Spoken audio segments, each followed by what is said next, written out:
What unethical practices do a lot of schools follow that mess up your kids?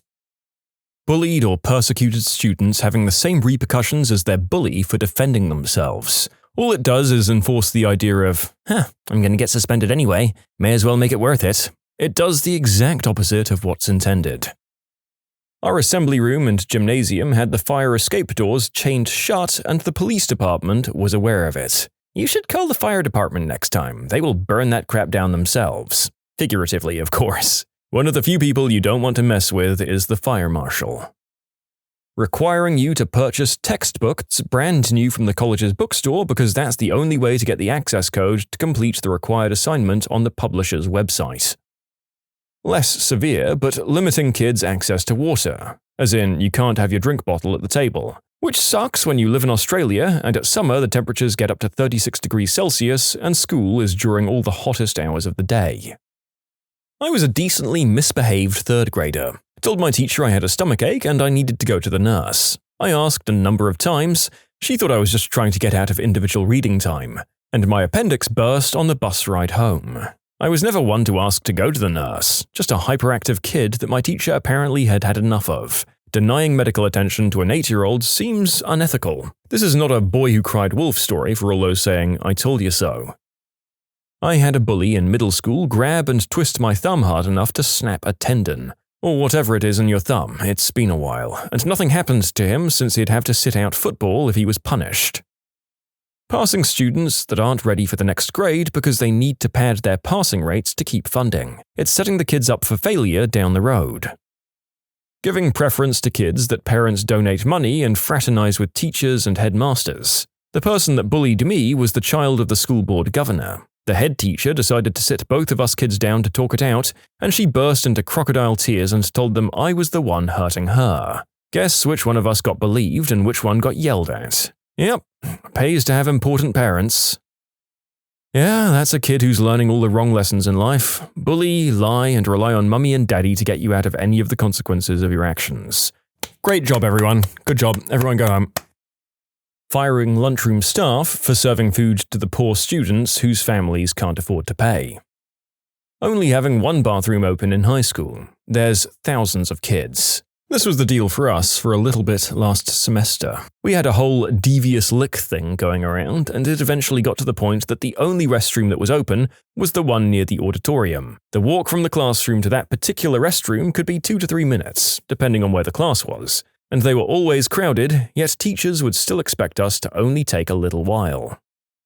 Underdeveloped gifted programs. Oh, you got through your work quickly? Here's more. Add a couple puzzles. We aren't going to teach you how to study or teach you the social skills that gifted kids often lack. We're just going to tack on more work and stress you out. Good luck in college without those study skills we didn't teach you. My daughter's best friend was running track, and the coaches were yelling at her to run more laps. She told them her legs were hurting really badly, so they yelled at her and told her to run another lap. She started crying because of the pain and ended up falling down and breaking both kneecaps. As she lay there screaming, the coaches didn't even come to help her. One of the kids had to call 911, and when they showed up, the coaches acted like they didn't know what to do with the situation. To make it worse, my daughter was on the volleyball and track team, and they tried to do the same to her, but I went up to the school and went off at the principal and coaches about pushing the kids too hard, just so the coaches could win their games. I sent my daughter to rehab for her leg issues, and they said her legs were stressed and the coaches were overworking her. So I'll be taking this up with the school superintendent. Not letting kids go to the toilet when they need to. I distinctly remember one kid in my German class bursting into tears because he just couldn't hold it any longer. He asked at least 3 times. My parents always told me that if I absolutely can't hold it any longer, and the teacher is still telling me no, to just walk to the bathroom and go. Then text my parents with what happened, so if I got in trouble they could back me up. You can get a bladder infection for holding it too long, and it's just ridiculous not to let a student go to the restroom. This is at a university level. Say you're a grad student who just secured an opportunity to travel internationally with university funding for your research. You put in a travel request with a suggested travel and lodging budget that gets approved within your funding. You, the grad student, still have to front the money no matter how much it is, and reimbursement can take 3 weeks to 3 months depending on how much pressure the finance office is under. They operate on a first-in, first-out basis. So, you secured this wonderful grant for thousands of dollars, making no to little money as a grad student, and maybe you're even a fully funded student paying no tuition. You still might be too poor to actually conduct the research you were brought there to do. Awarding perfect attendance, encouraging kids to go to school while sick is pretty unethical if you ask me. My school had exemptions, meaning if you had perfect attendance each semester, you got to skip 2 of your final exams. 1 or 2 absences or tardies and you got 1 skip. More than that, you had to take them all. We were all sick all the time because nobody could bear to give up their exemptions. Not letting kids go to the bathroom. God forbid you're a kid with a small bladder or a teen girl. In 5th grade, I had this teacher who told me I couldn't go to the bathroom unless I said out loud what I was going to do. But that was so embarrassing to me. I told her no, but she only laughed and said, "Well, guess you don't want to go then." Guess who ended up peeing herself while running out the door? My dad was less than understanding, and those were my new denim shorts as well.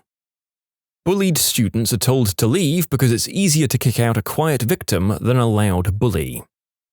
Lowering a school's funding if the SAT scores are low. If the scores are low, there should be more funding to help kids learn. I had a student who never showed up and never did any work in my class. The principal asked me to change his F to a 75. I emailed back explaining that the student never made an effort and stuff like that. He told me to be a part of the team and do as I was told. I was only a second-year teacher and was afraid of losing my job, so I obliged. Same principal, a couple of years later, we had a very large student, and as she walked down the bus ramp one day, some boys called out the bus window the filthy things they wanted to do to her, while also calling her fat.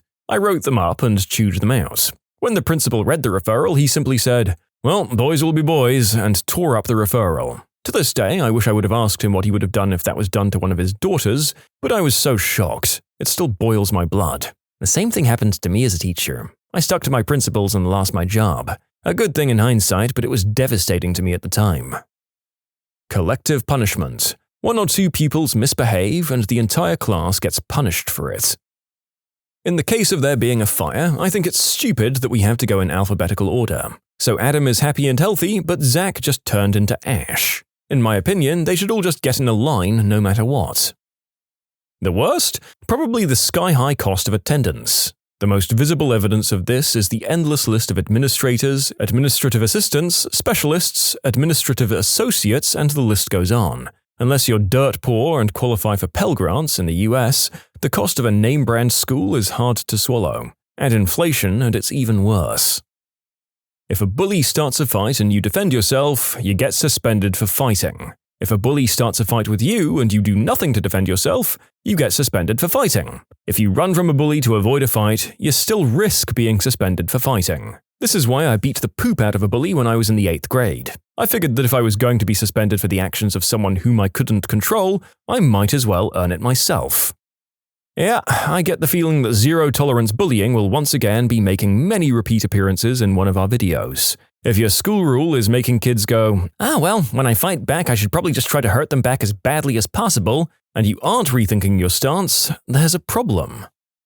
Making school start at 7 AM and the bus route comes by your house before 6:30. So you have to get up around 5:30 to 6 AM every morning. Then, say you have an extracurricular activity that takes at least 2 hours, but if it's a sports game, it's probably closer to at least 4 hours. Then let's say you have a test tomorrow as well as some homework, so you study or work for at least 2 hours. At this point, you've spent well over half your day doing school-related activities. If you want to get a full 8 hours sleep, which is unlikely, that leaves you about 2 hours of free time per day, which a good chunk of it is probably spent eating a meal, showering, getting ready for the next day and stuff. And then people are surprised when teenagers are always tired, depressed, and anxious. Schools are screwed. When I was in school, they could still revoke bathroom breaks, and some teachers still did it even after they made it illegal to ban them. Additionally, in my time, for an entire year, through 7th grade, I only had 1 hour of recess that entire year. Because my special ed teacher felt that recess, which was mandatory by law, was a distraction. So what she'd do is punish us so we couldn't take it. This caused a lot of stress and trauma, and then she even prohibited bathroom breaks. Looking back, I really wish my parents had sued. Well, I don't know about other schools, but when I came forward about a female classmate constantly crossing my physical boundaries and verbally bullying me, they shrugged their shoulders and asked if I tried saying no. I'm also female, by the way. She got away with doing it to 2 of my friends and another guy in her grade. She claimed some pretty damning things about that guy, so she got transferred to my stagecraft class. Mind you, she made claims like that constantly, to the point where I was sure she was histrionic because she made a lot of, shall we say, adult comments and stuff like that, all the time, also threatening self-deletion when I told her I didn't want to date her. Our teacher shrugged his shoulders and said, "Oh, okay." Went to the counselor and she told me, "Well, have you tried saying no?" Gee, why didn't I think of that? The last straw was when this girl touched my butt in front of everyone in class, as in poked me while I was bent over working on an assignment. I went up to her, told her to F off, and she never spoke to me again. Instead, moved on to one of my best friends. So in short, my school's unethical practice was not taking stuff like this seriously. Women can be intimidated or victimized, just like men can, and it should be taken seriously regardless of the gender of either of the kids in question. You can submit your own stories to be featured here on the channel. The story submission link is in the description below. And if you want to listen to some vibey music in the background, check out easymode, also linked below, and subscribe. Bit of a niche one, this one. My school's gym teacher not only didn't stop bullying, but openly supported it because apparently, them little soft, sensitive Fs need to be taught how rough the real world is. And he'd cheer on the bullies when he saw them beating up other students. Well, good gym teachers are hard to find here, so he's staying, was the school's answer to this. Humiliating or calling out students in front of the whole class. Also saying things like, "You'll never pass my class or get into Harvard or get into college," to the entire class for some reason, always with a stupid, arrogant smirk on their face. The first 2 are true stories. The first from my Honours Algebra 2 class to a class of 15 and 16-year-olds, and the second from my Honours school to a class of 14 and 15-year-olds, which was supposed to prepare me for that exact thing. What makes the second even worse is that the person who said it was, wait for it, the school counselor. Closing every single bathroom because of one fight in a bathroom. We have 28 bathrooms in our school, all of them closed. We are also the school who made it to international news for throwing out kids' school lunches for being too much in debt to the school.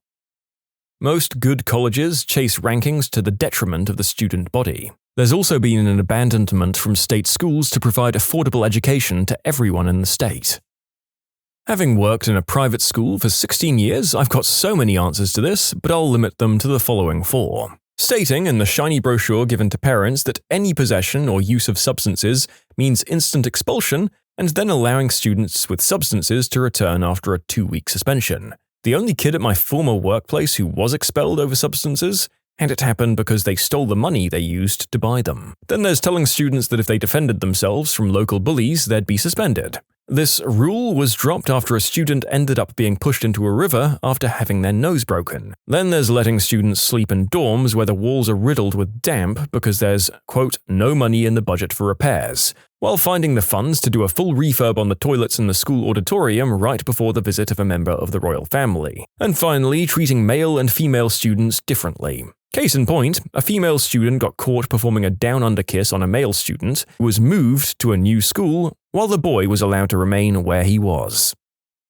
I thought it was pretty weird that 5th through 8th grade at my school didn't have any bathrooms. At all. Also, when I was younger, a mentally disabled kid wouldn't stop making moves on me, so I screamed, the kid started crying and told the teacher I wouldn't be his friend, and I ended up getting yelled at and the teacher said I was being snotty. I got into trouble for making him cry, and he apparently didn't know any better, so I wasn't allowed to scream or yell, according to the teacher, no matter what that kid did to me. Yeah, I really hope it's changed since then. That was in the mid to late 90s.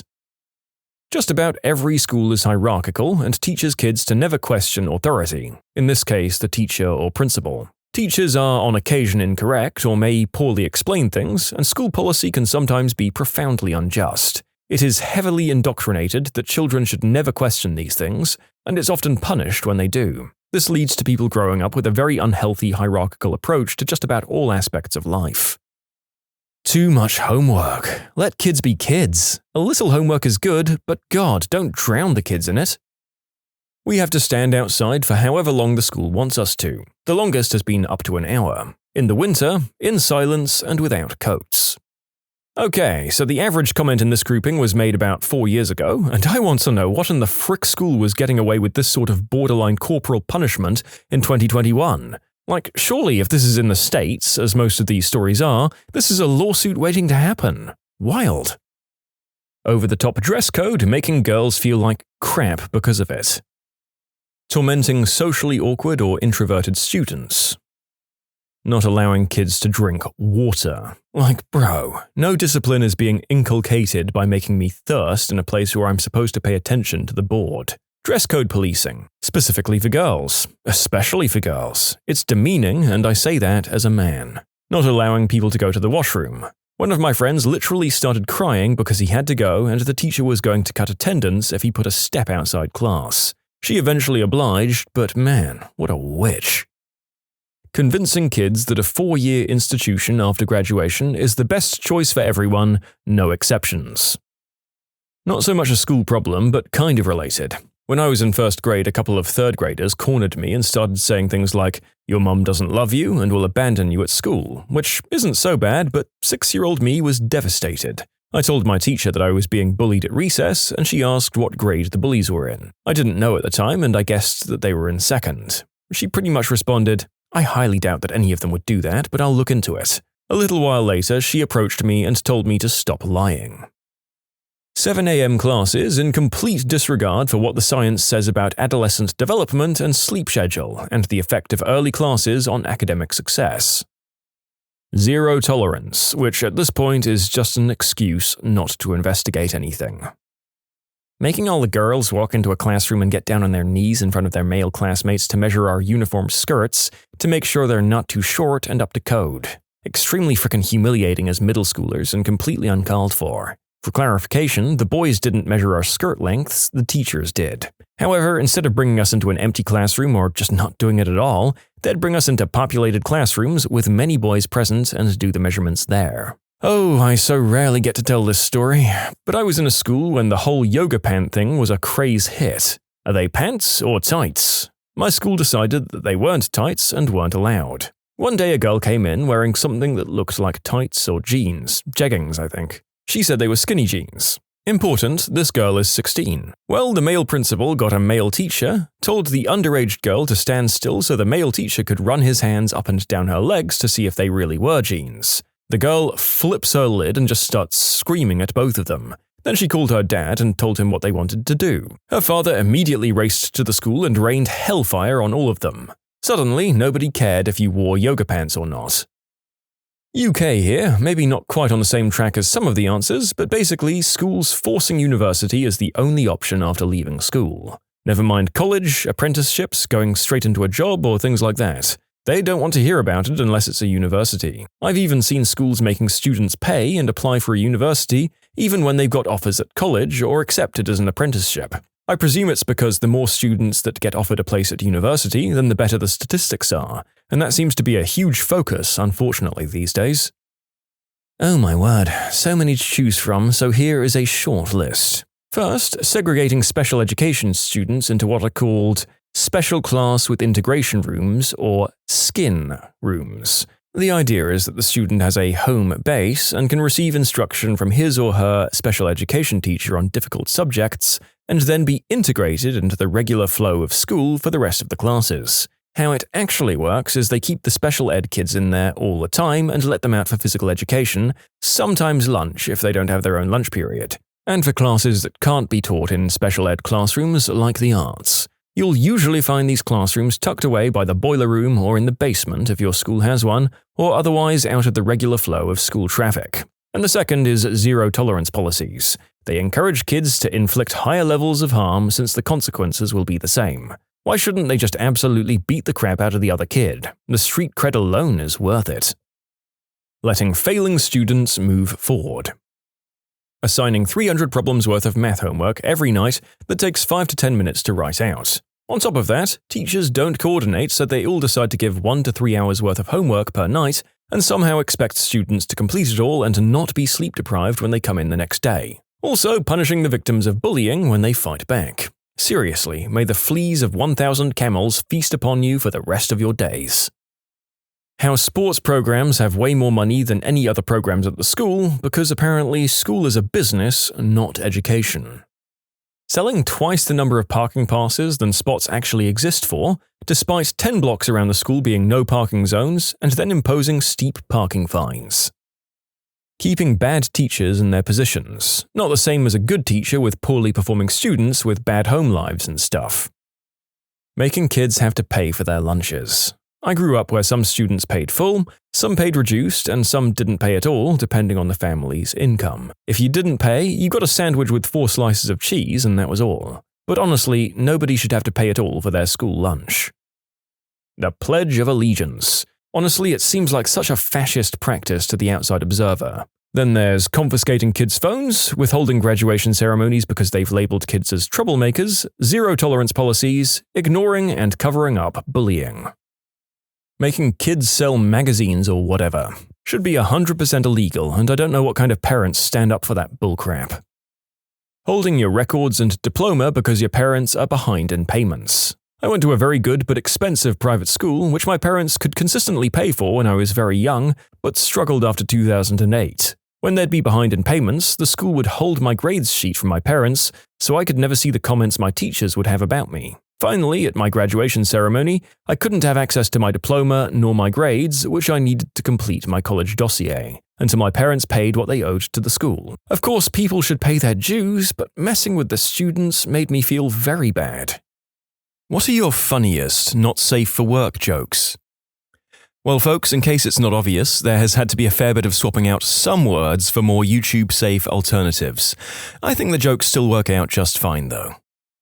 A mother, father, and 6-year-old son go to a zoo, where they stop to see the elephant. While the father's in the bathroom, the son notices one elephant has a rather large member. Curious, he gets his mum's attention. "Mommy, what's that hanging from the elephant?" "Oh, that's the trunk, honey." "No, further back." "Oh, you mean its tail?" "No, between its legs. That. What is that?" The mother goes red. "Oh, that's nothing, honey." The father returns and the mother goes off to use the bathroom. Still curious, the son asks his dad, "Daddy, what's that hanging from the elephant?" "His trunk, son." "No, further back." "You mean his tail?" "No, that thing, between his legs." "Oh, that. Well, that's the elephant's wang." "Oh, why did Mummy say it was nothing?" "Son, I have spoiled that woman." This one always gets a laugh on construction sites. Little Tommy was about 5 years old. One day he was being a bit of a handful and annoying his mother. His mother said to him, "Timmy, why don't you go across the street and watch the builders work for a while?" Timmy returned home a few hours later and his mother asked him, "Timmy, what did you learn from watching the builders work?" Timmy replied, "Well, first you put the goddamned door up, then the mother fricker doesn't fit, so you have to take that son of a witch back down. Then you have to shave 2 C-word hairs off each side, and then you have to put that wang-sucking door back up." Timmy's mother was gobstruck, and all she could say was, "Just wait until your father gets home." A couple of hours later, Timmy's father gets home. Timmy's mother tells Timmy to tell his father what he'd learned. Timmy repeats what he's learned. "Well, first you put the goddamn door up, then the mother fricker doesn't fit, so you have to take that son of a witch back down. Then you have to shave 2 C-word hairs off each side, and then you have to put that clock-sucking door back up." Timmy's father looked at Timmy with a look of anger and disappointment and said, "Timmy, go outside right now and fetch me a switch." Timmy replied, "Frick you, that's the electrician's job."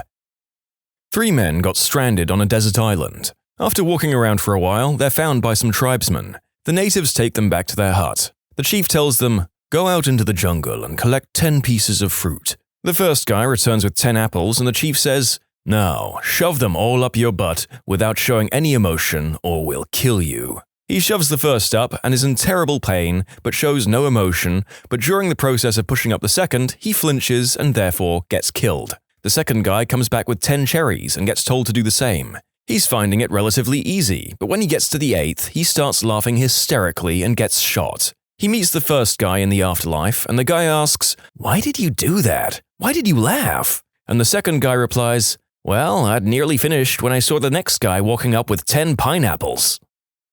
An Aussie is on holiday driving through New Zealand when he spots a bloke in a paddock doing the deed with a sheep. The Aussie pulls his car over and yells out to the Kiwi fella, "Mate, in Australia we shear those." The Kiwi turns and yells back, "I'm not shearing this one, bro. You can get your own frickin' one."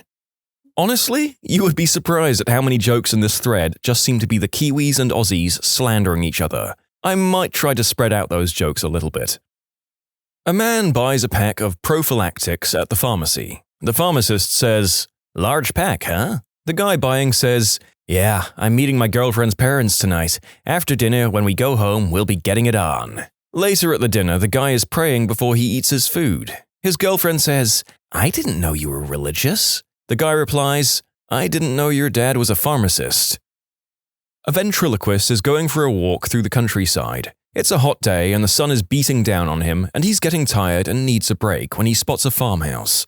The old farmer that lives there is sitting on his porch in a rocking chair, so the ventriloquist walks up and asks if he can have a glass of water and a shady spot to sit for a bit. The farmer misses having company, so him and the ventriloquist begin chatting while the ventriloquist rests. Now, this ventriloquist has a mischievous side and comes up with an idea. He asks the farmer, "I see you have this big farm here. Can I see some of the animals?" And the farmer gladly brings him around to the barn. First, they see a pig, and the ventriloquist walks up to it and says, "Hello there, Mr. Pig. How's life on the farm?" Then, using his skills as a ventriloquist, he makes it seem as though the pig replies to him by saying, "I love it here. I've got plenty of food and plenty of mud to roll around in." The farmer nearly falls over in shock, exclaiming, "Oh my stars, it can talk!" The ventriloquist nods seriously and asks what other animals he has. So the farmer brings him over to an old horse. The ventriloquist asks, "Hello, Mrs. Horse. How are you on this fine day?" To which the horse appears to reply, "Another beautiful day out here in the countryside. Plenty of room to graze in, clean water to drink, and clean hay to sleep on." Again, the farmer can't believe what he's seeing. "All this time and I never knew they could talk," he says. Then the ventriloquist spots some sheep in a pen nearby and says, "Hey, do you mind if I say hello to the sheep?" The farmer's face goes bright red and shouts, "Don't you talk to those sheep! They're liars! Everyone knows those sheep are damn liars!" A guy and a girl meet up in a hospital elevator. The girl says, "I'm here to give blood. They give me $10 every time I give blood. What are you here for?" The man says, "I'm here to donate semen. They give me $50 every time I donate." They go their separate ways until a week later when the man sees the girl rushing for the elevator. He holds the door open for her until she gets in. "Here to donate blood again?" he asks. She shakes her head. Father comes home and little Johnny comes running in tears. Dad, Sparky died. I came home and he was lying on his back with his feet in the air." Dad tries to find the right words, eventually explains, "Sparky is reaching up so Jesus can reach down and take him to heaven." Johnny mulls this over. It makes sense and he feels better. Weeks later, Johnny comes running out in a state of panic. Dad, Mommy almost died today." "Oh my God, what happened?" "I came home early from school and heard moaning. Mommy was on her back with her feet in the air screaming, 'Jesus, I'm coming!' And if it wasn't for Uncle Bobby holding her down, we would have lost her for sure." An old man is sitting on his porch and he sees a kid walking by carrying a roll of duct tape. Old guy yells out, "Hey kid, where are you going with that duct tape?" "Gonna catch me some ducks," says the kid. "What? You can't catch ducks with duct tape," he yells back, but the kid continues on his way. A couple of hours later, the kid is walking back the other way, carrying 4 ducks wrapped in duct tape. The old man can't believe it. The next day, the old guy is sitting on his porch again, and he sees the kid walking by. This time he's got a roll of chicken wire under his arm. The old guy yells out, "Hey kid, where are you going with that chicken wire?" "Gonna catch me some chickens," says the kid. "Seriously? You can't catch chickens with chicken wire," he yells back, but once again, the kid just continues on his way. Later that day, the kid walks back the other way and sure enough, he's got half a dozen chickens wrapped up in the chicken wire. The old guy is astounded. Next day, once again, the old guy is sitting out on his porch and he sees the kid walking in front of his house. He yells out, "Hey kid, what you got under your arm there?" "Pussy willow," says the kid. "Hang on, I'll go get my hat." An Australian is in New Zealand working on a sheep farm with a bunch of Kiwis. After a couple of weeks, he goes to one of them and says, "Hey mate, where are all the girls at? I haven't been laid in ages." The Kiwi says, "Nearest girl is 3 hours away. What we do here when we get in the mood is head down to the paddock, pick us out a sheep, and give it a good rooting." The Aussie is naturally disgusted, but as the weeks go by, he grows more and more desperate. Finally, he sneaks down to a secluded paddock, creeps up on a sheep, drops trow, and starts going to town.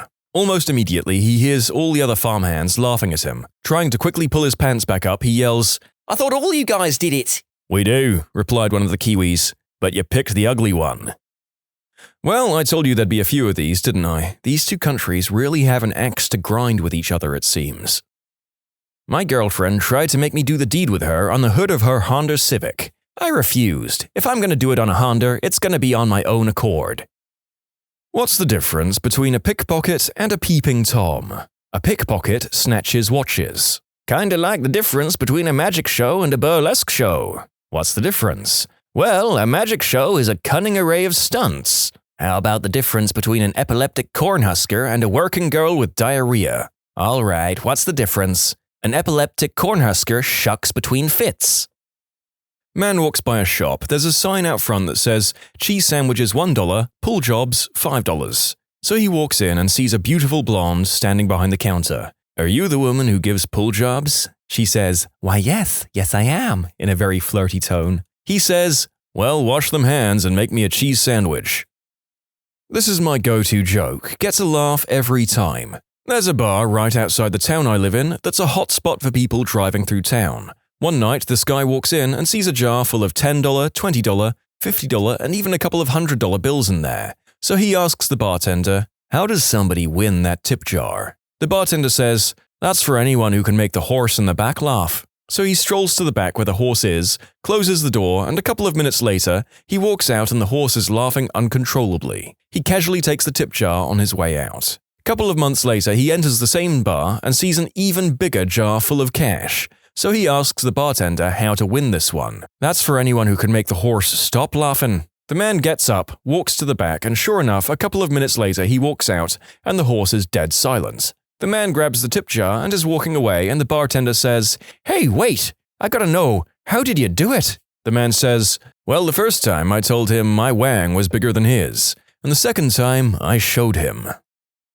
3 men are at the gates of heaven. St. Peter says, "Heaven is a big place. You'll need a vehicle to get around. You'll get one based on how faithful you were to your partner." The first man says, "In our decades of marriage, never once was I even attracted to another woman. I was only faithful to my wife." St. Peter gives him a Rolls Royce. The second man says, "Well, sometimes I had a few one-night stands, but I still loved my wife, and I never lapsed any time else." St. Peter gives him a moderately expensive car. The third man says, "I'm sorry to say this, but I was incredibly unfaithful. I had affairs every week." He gets a bicycle. The 3 men meet a few minutes later. The first guy is crying. The second man asks, "Why are you crying? You have a Rolls Royce." And the first guy says, "Well, I just saw my wife riding by on a skateboard." A man goes to a brothel. The madam welcomes him and says that there's currently a lot of free women and he can do the deed with all of them. The man is very happy with the suggestion and takes the deal. The next day, after such a steamy night, he decides to go back. The madam welcomes him and says that right now only one girl is available. Well, the man was a little upset, but it's better than nothing. After another happy night, he decided to come back again. The madam welcomes him yet again and says, "Oh, sorry, we have no one available right now." The man is clearly upset and keeps asking, maybe he could wait. The madam says, "Well, there is one unpopular choice. You can do it with a badger." Since the man is really feeling the need, he decides why the hell not and took the deal and did the deed with the badger. As a loyal client, he decided to come back tomorrow. The madam welcomes the man but says, "Oh, sorry, there are no girls available. The customer got upset. But hey, what about the badger?" The madam says, "Sorry, even he is taken, but the brothel is introducing a new activity. Watch from the two-way mirror how other clients do the deed with the ladies." The man agrees to try it out. In the room, there are many spectators, and the couple being watched are going really rough and hard. The man pokes another client and says, "Hey, look, what a show." The fellow man smiles and replies, "That's nothing. You should have seen the guy the other night doing it with a badger." Somehow I get the feeling that even if I'm not specifically using the naughty words, that this video might get demonetized anyway? Let's test it out, I guess. A young Greek couple are about to get married, and before the nuptials, the young woman's mother pulls her aside for a quick chat. And Greek men are known to prefer making love in a very specific way. So at some point, he may ask you to turn around. Now, I want you to know that it's okay to say no if you don't want to do it that way. The wedding day comes and goes, and there's no turnaround request from her husband. No request on the honeymoon, nor through their first year. No special request for their first anniversary or their second. Halfway through their third year, her husband says, You know, if you want, you can turn around and we can try this a different way. The woman says, No, my mother warned me that this day might come and she told me I'd never have to do that if I don't want to. The husband replies, Well, that's fine with me, but I thought you wanted kids one day. A man is leaving town for a business trip. Knowing he'll be gone for a few weeks, he decides to treat his wife to a new adult toy to keep her satisfied until he returns. However, looking around the local shop, he doesn't see anything that he thinks she'll like. At that point, the shop owner approaches and says, If you're having trouble deciding, may I show you one of our special items? Sure, says the man thankfully. The owner takes out a box from behind the desk labeled Voodoo Wang and explains that it'll fit any hole and do anything you need it to using voodoo magic. The man is skeptical, so he asks for a demonstration. Happy to oblige, the owner says, Voodoo Wang, my hand. At once, the previously inanimate object springs to life and starts moving back and forth in the owner's hand as if he were giving it a pull job. Voodoo Wang, the door, he continues and points to the entrance. The magic toy flies to the door, shrinks to the size of the door's keyhole, and starts going to town. Now, cautions the owner, this is the important part. Once it starts, it won't stop until it hears, Voodoo Wang, your box. On cue, the Voodoo Wang leaves the door, changes back to its normal size, and returns, dormant, to the box. The man is thrilled with his find and buys it for his wife. When it comes time for him to leave, he gives her the new toy and demonstrates how it works like the shop owner did. The wife, very excited about the new toy, thanks her husband and wishes him well on the trip.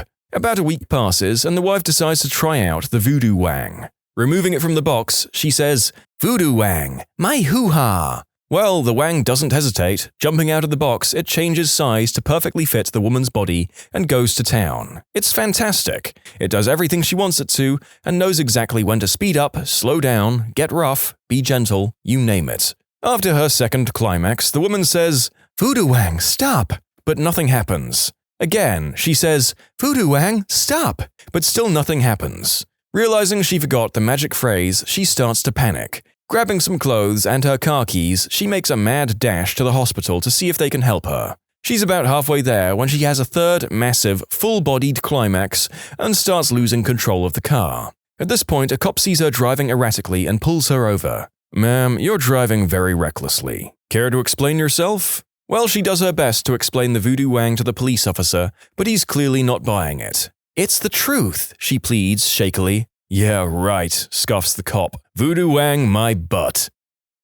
Bill worked in a pickle factory. He had been employed there for a number of years when he came home one day to confess to his wife that he had a terrible compulsion. He had an urge to stick his pickle into the pickle slicer. His wife suggested that he should see some kind of therapist to talk about it, but Bill indicated he'd be too embarrassed. He vowed to overcome the compulsion on his own. One day, a few weeks later, Bill came home absolutely ashen. His wife could see at once that something was seriously wrong. What's wrong, Bill? She asked. Do you remember that I told you I had this tremendous urge to put my wang into the pickle slicer? Oh, Bill, you didn't. Yes, I did.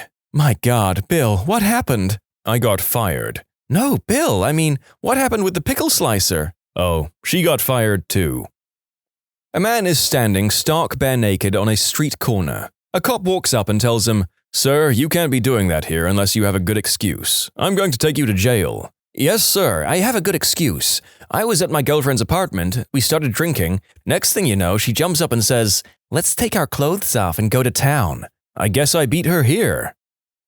Two guys ring the bell of a brothel. The madam opens the door. What do you want? What can we get for $5? For $5, you can crank each other off in those bushes over there. She shuts the door. A few minutes later, the bell rings again. The madam opens the door and it's the same two guys. So, who do we pay? And now, ladies and gentlemen, some nun jokes for your enjoyment. Sister Claire and Sister Teresa are driving down a desert highway when the devil appears on their hood, making threatening gestures. Quick, Sister Teresa says, show him your cross. Sister Claire leans out the window, shouting, Piss off, you wanghead! I'll kick you in the frickin' gonads if you try that crap again! Don't mess with me, you prick! Two young nuns are asked by their Mother Superior to paint a room in their convent, and are sternly warned not to get paint on their habits. To ensure they comply with Mother Superior's order, they decide to remove their clothing and paint in the buck, as the only eyes that will see them will be each other's and those of God. After painting for over an hour, there's a knock at the door. Panicking, the first nun asks, "Who's at the door?" A reply comes in, "It's the blind man. May I come in?" The nuns look at each other. Neither wishes to turn away the blind man. The second nun says, "If the man is blind, he won't see our exposed bodies. We should let him in." The first nun agrees and opens the door to the man. "Nice hooters. Now, where do you want these blinds?" A young man walks up and sits down at the bar. "What can I get you?" the bartender inquires. "I want 6 shots of Jägermeister," responded the young man. 6 shots? Are you celebrating something?" "Yeah, my first go at Arl." "Well, in that case, let me give you a 7th on the house." "No offense, sir, but if 6 shots won't get rid of the taste, nothing will." A cop is eating lunch at a diner when he overhears an elderly couple, maybe in their 80s, talking. The man says, "Do you remember this place?" The woman answers, "Of course. Behind this diner is where we first did the deed." The man says, "What do you say we do it again?" The woman giggles and says, "Why not?" And they both get up to leave. The cop was taken aback by this and was curious, so he decided to follow them. He follows them as they slowly walk behind the diner. When they go behind the diner, he decides he will just stay there to make sure no one bothers them. He then watches as the lady slowly lifts her dress and the man grabs his pants. The man grabs the fence in front of him and starts going at it full force, like a stallion with his first mare. The cops were taken aback. This guy seemed to have more stamina than anyone in the world. When they were done, the couple starts walking out of the alley and the cop decides to talk to the man. He had to know how he was able to do that. The cop said, "How are you able to keep going like that, even at your age?" The man smiled and answered, "Well, for starters, 60 years ago, that fence wasn't electric."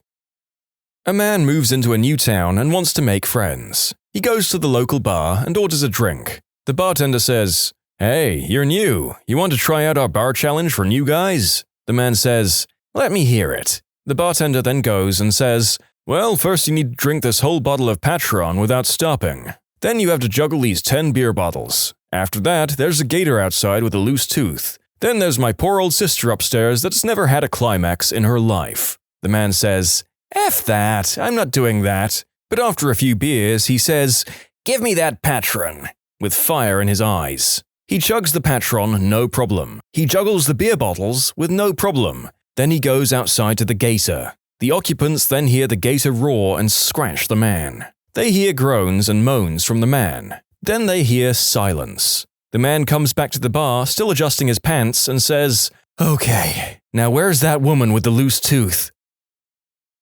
Cops of Reddit. What criminal actually fascinated you with their criminal skills? Continually had to interview a man who was repeatedly arrested for running guns. Sometime about my 4th interview with the guy, he explained to me that he earns about $250,000 in 3 months of smuggling them. He inevitably gets caught and was repeatedly sentenced to 9-month stints, 2 years but only served 9 months. He also told me that no one ever seized his funds. They were all done in cash and left in a, quote, safe place. So he said he had a steady job where he made $250,000 for a year's worth of work and would retire in a few more years. Plus, since it was all tax-free and he lived cost-free for his 9 months of incarceration, he was banking it all. Dude basically made my entire life's earnings in 7 or so years, but the guys arresting him thought he was an idiot. Edit, holy crap, this blew up. I'm currently at work and won't get into too much detail. This is a 100% true story and feel many don't understand that 3 strikes is a commonly misunderstood law. The defendant must have been prior sentenced to serious or violent felonies. This isn't generally, depending on the gumption of the DA, applicable. Most cases get pled out to more minor offenses in sentencing. This man never took it to the box. Unless they have done what we call the Dirty 30, they will usually be eligible for a plea if the strike is dropped. I am not a beat cop, nor was I a beat cop when I met this guy. I was not seeking any charges against him, merely a cog in the bigger wheel. We don't often catch the smart ones. They live in mansions in Bogota. We catch the low-hanging idiot fruit, but sometimes the idiot fruit can become useful. There are many dynamics to law enforcement beyond someone's mail getting stolen and domestic violence calls. I've met way more impressive people, but this guy fit the question asked. Back in an earlier part of life, when I was a cop in Baltimore's Western District, our sector had been getting hit with weird commercial burglaries that owners couldn't figure out how they were happening. Alarms weren't going off, and owners were showing up to ransack shops. We drove a lot of back alleys and walked a lot of foot for months trying to catch this guy. Eventually, one winter midnight shift, we caught up to him. He finally hit a place that had motion alarms as well as entry alarms and triggered it. It was about 3 a.m. and had been snowing lightly for a couple of hours. We got to the place in less than a minute, and the cop who took the back alley saw this dude running down the alley with about a half a block head start. He took after him, radioed, and we all started converging. By the time we all got back there and had closed off the ends of the alleys in the block, nobody could find this guy anywhere. That's okay, it was snowing. We're walking along, following tracks in the snow in the alley, and they turn into a side alley and stop at the dead end. We looked at each other confused and start shining flashlights around. My side partner says, "Mother freaking Spider-Man." We look, and he's got the guy in his light, about 15 feet up against the buildings. He had wedged himself into the corner of two buildings and pressed his arms/hands and legs and feet out against the two walls and used isometric pressure at that 90-degree angle to lift himself up and stay wedged up there, just looking down at us, like some free climbing mountaineer. He came down and got locked up. After interviewing him, over the course of days and weeks, a bunch of us went back to old burglary locations from the past few months and found where he had gotten in through roof access points. Dude was wiry and strong as heck. Skittered up the sides of buildings in that same isometric counterpressure kind of way if you couldn't find any easier access. Not a cop, but I remember a neighbor of mine having their bike, or was it barbecue, stolen, then returned the next day, along with an apology note stating that the thief had really needed it for the night, along with several apology tickets to a local sporting event, CFL football, for the family. When they went to the game, the thief and thieves came back and robbed the house. A guy in our local jail wanted to escape. Now, our jail is pretty much escape-proof if you're behind bars, but not so much if you are a trustee bringing food into the kitchen or going to court or going to the hospital, etc. So this guy went to the hospital for a problem, and halfway from the doctor's office to the car, there was a bathroom in the hallway. He told the guards he had to go, they escort him in, he pees, then back to jail. He tells this to his girlfriend. She dresses up as a dude, goes to that same bathroom, removes the hockey puck from the urinal and drops a hacksaw blade down the drain and attaches the blade by fishing wire back to the puck. Next time he goes to the hospital, he goes to that same urinal. The guards are standing right there, but there is a urinal screen, so it looks like he is shaking out the last drop, but in fact is reeling in the blade. Back to the jail. A hacksaw blade isn't enough to get through all the steel in the jail, but it is enough to make a hole in a window where he now went into the business of reeling drugs up from the ground with a fishing line. I had a guy that was IT for a mid-sized company. He set up fake vendor accounts that went to his Google Wallet. He then would make fake invoices for the fake company for software licenses, and the company would pay a monthly subscription fee, and the guy would pocket it. He never got caught. The scam snowballed to the point if he stopped, someone would notice. So he confessed to the CEO and had minimal prison time and had to pay it back. Remember, Brenda from accounting is going to pay whatever is on her desk. Edit. IT and accounting can get together and rob you blind. Keep Brenda and Jed away from each other. I worked in the jail for a short time before working patrol, and as such, I knew quite a few of her clients. A year or two into patrol, about 10 years ago, I am walking to my car, which is parked on a city street after a call, and my keys are locked in the car.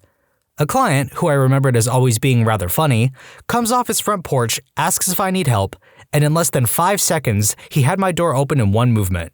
He and his friends, and I, just started laughing. I threw him a fist bump, and that was the end.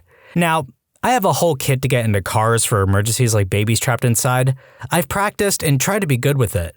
I've also called unknown amounts of tow trucks to help people. I've watched locksmiths work. Nobody held a candle to this guy.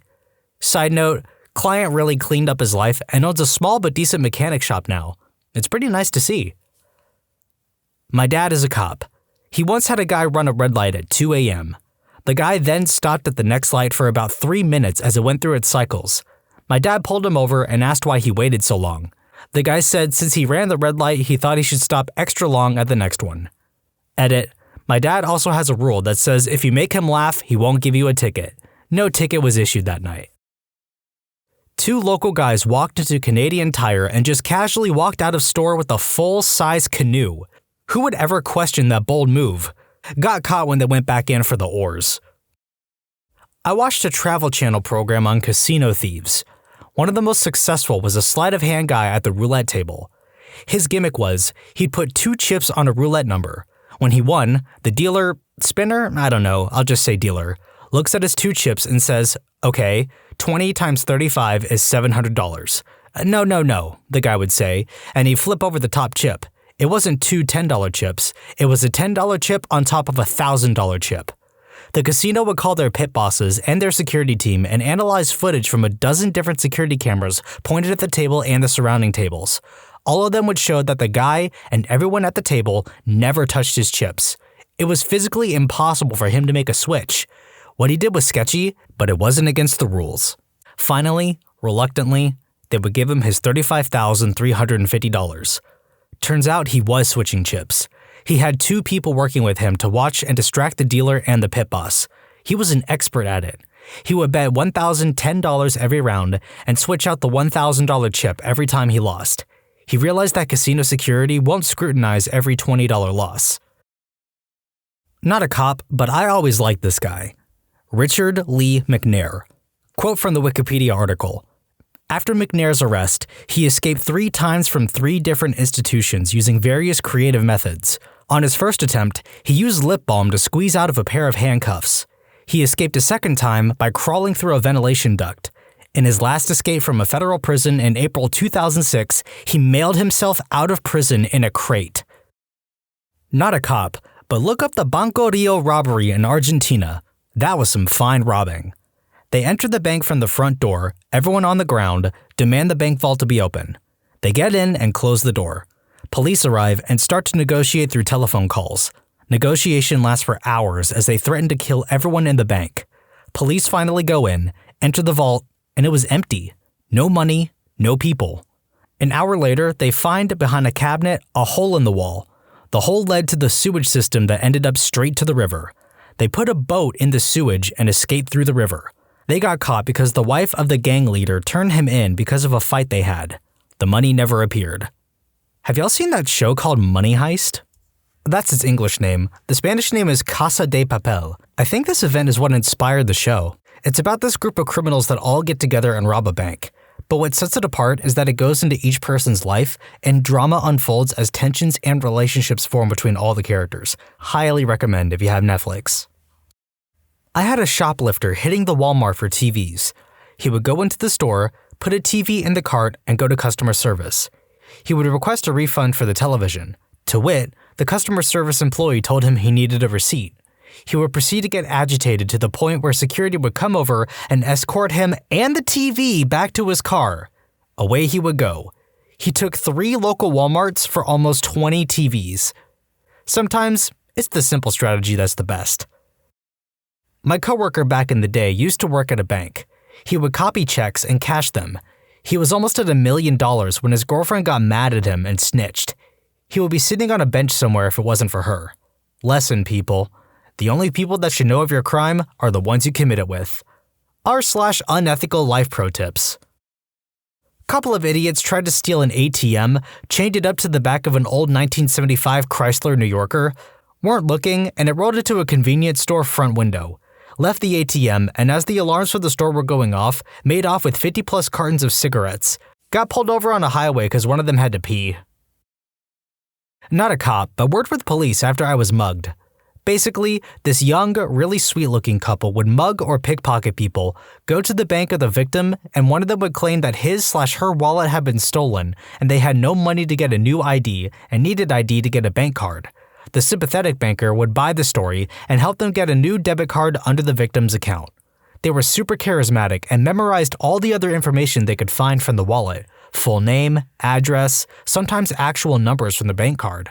Apparently in my case, the guy showed up with my credit card saying he had canceled it by mistake as he thought it had been in his wallet when it was stolen. The banker gave him a new credit card and a debit card for my account. This happened to me 4 years ago, and they were still going strong this year. The only reason they were caught was because I happened to be at a bank, saw them pulling this crap, and recognized them from when they mugged me. It's not the crime of the century, but at the college I was a cop at, we had a phantom pooper. Somebody would, at night, take a dump on the floor next to the toilet. and we get a call about crap on the floor and basically be like, well, I'm not cleaning it up, call a janitor. Eventually, after it happened a few times, we started paperwork on it. I have no idea why. We were never going to catch the guy or girl. This went on for years. Not every night, not even every week, but often enough that I'd always get a chuckle out of it. Last time it happened was 3 days before my last day there, and I left satisfied that the mystery pooper was still hard at work. Edit. Lovely. My most upvoted comment is about poop now. I feel like I've accomplished something today. Edit number 2. It still happens. I keep in touch with coworkers, and they still find poop every once in a while. So, it didn't stop when I left. So no, it wasn't me. I am the one who defecates in the night. I am the grunt in your stall, the splash in your toilet, the stench in your bathroom. I am the Phantom Pooper! Ex-deputy sheriff here. Before I attended PED Academy and was able to become a road deputy, I worked corrections. One of the smartest people in that facility I've ever dealt with was a man on the second story of the tower I'll call inmate X. X would spend most of his days in his cell, quote, asleep. He never went out in the pod, he never brought a lot of attention to himself. He just seemed like the typical guy who made an honest mistake and wanted to sleep his time away and go home. About a month after we received X, he had to elevate the security level of another inmate in his cell, 5 bunks per cell, 20 cells per pod, because we found metal in his rack. 2 more months go by, and X now has less than 90 days left of his initial 180-day sentence. Suddenly, an alert goes off in the pod. A deputy triggered his radio for backup when he went in the pod to find all but one of the 87 inmates high off their butts, having taken acid tabs smuggled in the jail in clear wrap. After we shook the pod down and searched for more, all we found was that inmate X was the only one who hadn't taken any drugs because he was asleep. He had established a pattern of this, so we believed him. 2 days later, another alert goes up. This time, everyone but X had taken some Molly and the pod broke out in a happy dance/cuddling frenzy. 3 days after that, the court sent us over a copy of their security footage. They're across the street from the jail. As we watch the highlighted segment, we see a red coupe pull up outside the jail, a white cloth falls from the second-story window, a woman exits the car, loads the cloth, and it's hoisted back up. This absolutely blew our minds. No way could it be possible, because the windows were reinforced glass and steel mesh surrounded by bars. But as we ran up to the second story, we inspected every window, couldn't find any traces of tampering. About a week passed, then the courts called over to us, the red coupe is back, and we all rushed to the pod to finally catch X out of bed, having skillfully removed the sealant in the window in a fashion where it wouldn't break, and was using a handmade system of his underwear and some string from his blanket to hoist the drugs up through the hole. That day, we busted him with cocaine rocks. The driver of the coupe turned out to be his girlfriend, and she was arrested. Our minds were blown at how clever he was to do it the way he did, right under our noses. He was sentenced to 45 years in prison, and his girlfriend received 25 years. 45 years? When he had 90 days left? The homies just wanted to cuddle, man. I'm not a police officer. Apologies. But I will say, I once briefly had a coworker who was an accomplished con man. The guy lied about everything, constantly and convincingly, and was also stealing equipment. He was in the IT department to sell. Eventually, though, people called BS on the lies that the owner realized this wasn't just standard griping, but that the guy was serious trouble. The guy fascinated me, though. So much lying, so much effort to present false images of himself, that he had a PhD, that he was a naval aviator, that he was a scuba diver. I did a bunch of searching for him online around the time he was fired and found threads in and online BMW enthusiast groups where he ran a big scam selling parts he never delivered, then made an appearance as his own twin brother to sell the story that he himself had been shot down over Iraq and therefore couldn't deliver the parts he'd been paid for. Anyway, it was just the weirdest thing to me. People I respect who worked directly with him said he actually had the knowledge and skills to do the job he was hired for, which was, I'm sure, a pretty good paying IT gig. But instead, he half-baked it and got busy stealing equipment. He was fired, then not long after arrested and sent to prison for selling prescriptions to people in his capacity as a fake MD. I had the discussion with a good friend who also worked there at the time. I'd argue, there has to be something really weird wrong with him, right? Something off with his brain or something? A mental illness, or something with drug and alcohol abuse? While my friend would say, no, he's just a piece of crap con man. There are people who do it for a living. They're out there. Anyway, sorry for butting into your thread, but this guy still fascinates me, though from a far distance. I worked at a radio station for a while, and the news reporter listened to the police scanner constantly. She told me to come into her office and listen to this chase going down. The cops were on a high-speed chase down back roads following a car thief. This guy was taking these curves and hills at 90, and it was a 5-speed sports car. But eventually, he took a sharp curve too fast and flipped the car multiple times into a field. He got out of the car completely unharmed and fled, stole another truck at a farm and drove it close to his home, walked to his house and went to bed. The police were shocked at how good of a driver he was, being that he was only 17. He was arrested, and in his mugshot, he had his collar popped up and this smirk on his face like, "I'm so freaking cool right now." I know what he did was wrong, and he could have killed himself or someone else, but that mugshot will always stay with me. If he doesn't go into NASCAR, I'll be disappointed. Mall in my old neighborhood was under renovations. Thieves built a facade and placed it over the night deposit slot for the bank with the sign, "Sorry for the inconvenience, temporary night deposit. Every store except one put the day's cash in it, plus other businesses in the area put their cash in." Thieves came back late at night, took the facade and sign, plus the money, and disappeared into the night. They were never caught, and estimates of the amount of cash were well over $100,000. Not a cop, but a friend of mine was in jail with an actual jewel thief. Apparently, before the actual robbery, he would case the place as a potential customer looking for an engagement ring for his made-up fiancée, put a hidden camera somewhere in the store aimed at the security pad, and then leave. Over the next 3 to 7 days, he would determine the schedule of the employees and the security code to turn off the alarm. Once he was confident he had an accurate idea of both, he would go back shortly before closing, put a down payment on a ring or put it on layaway, and then spend some time talking to the employee and using some impressive sleight of hand to get the key to the jewelry case off of their keyring without them noticing. Once he had that key, he was ready. The following morning, around 3 hours before opening, he would go back to the store, pick the front lock, and then put in the security code to turn off the alarm. Then he would open the jewelry cases with the key he had snagged from the employee, take all the jewelry he could, and walk out. The only reason he was caught was because the manager of the last store he tried to rob was in the middle of a divorce and sleeping in his car in the parking lot, so he saw it happening and called the cops. The cops connected him to the other robberies and told him he could tell them where his stash was and get 8 years or do a full 16. He chose the 16 years. He has millions in jewelry stashed away, so once he is out, he's set if he can make a clean getaway. What inappropriate things do female co-workers do to male colleagues? I have one nip that's always erect. It's a side effect from when it was pierced. Had a female co-worker who loved to walk by and flick it or outright pinch it. Didn't matter if I was talking to people or just passing her in the hallway. She thought it was playful and would do it all the time.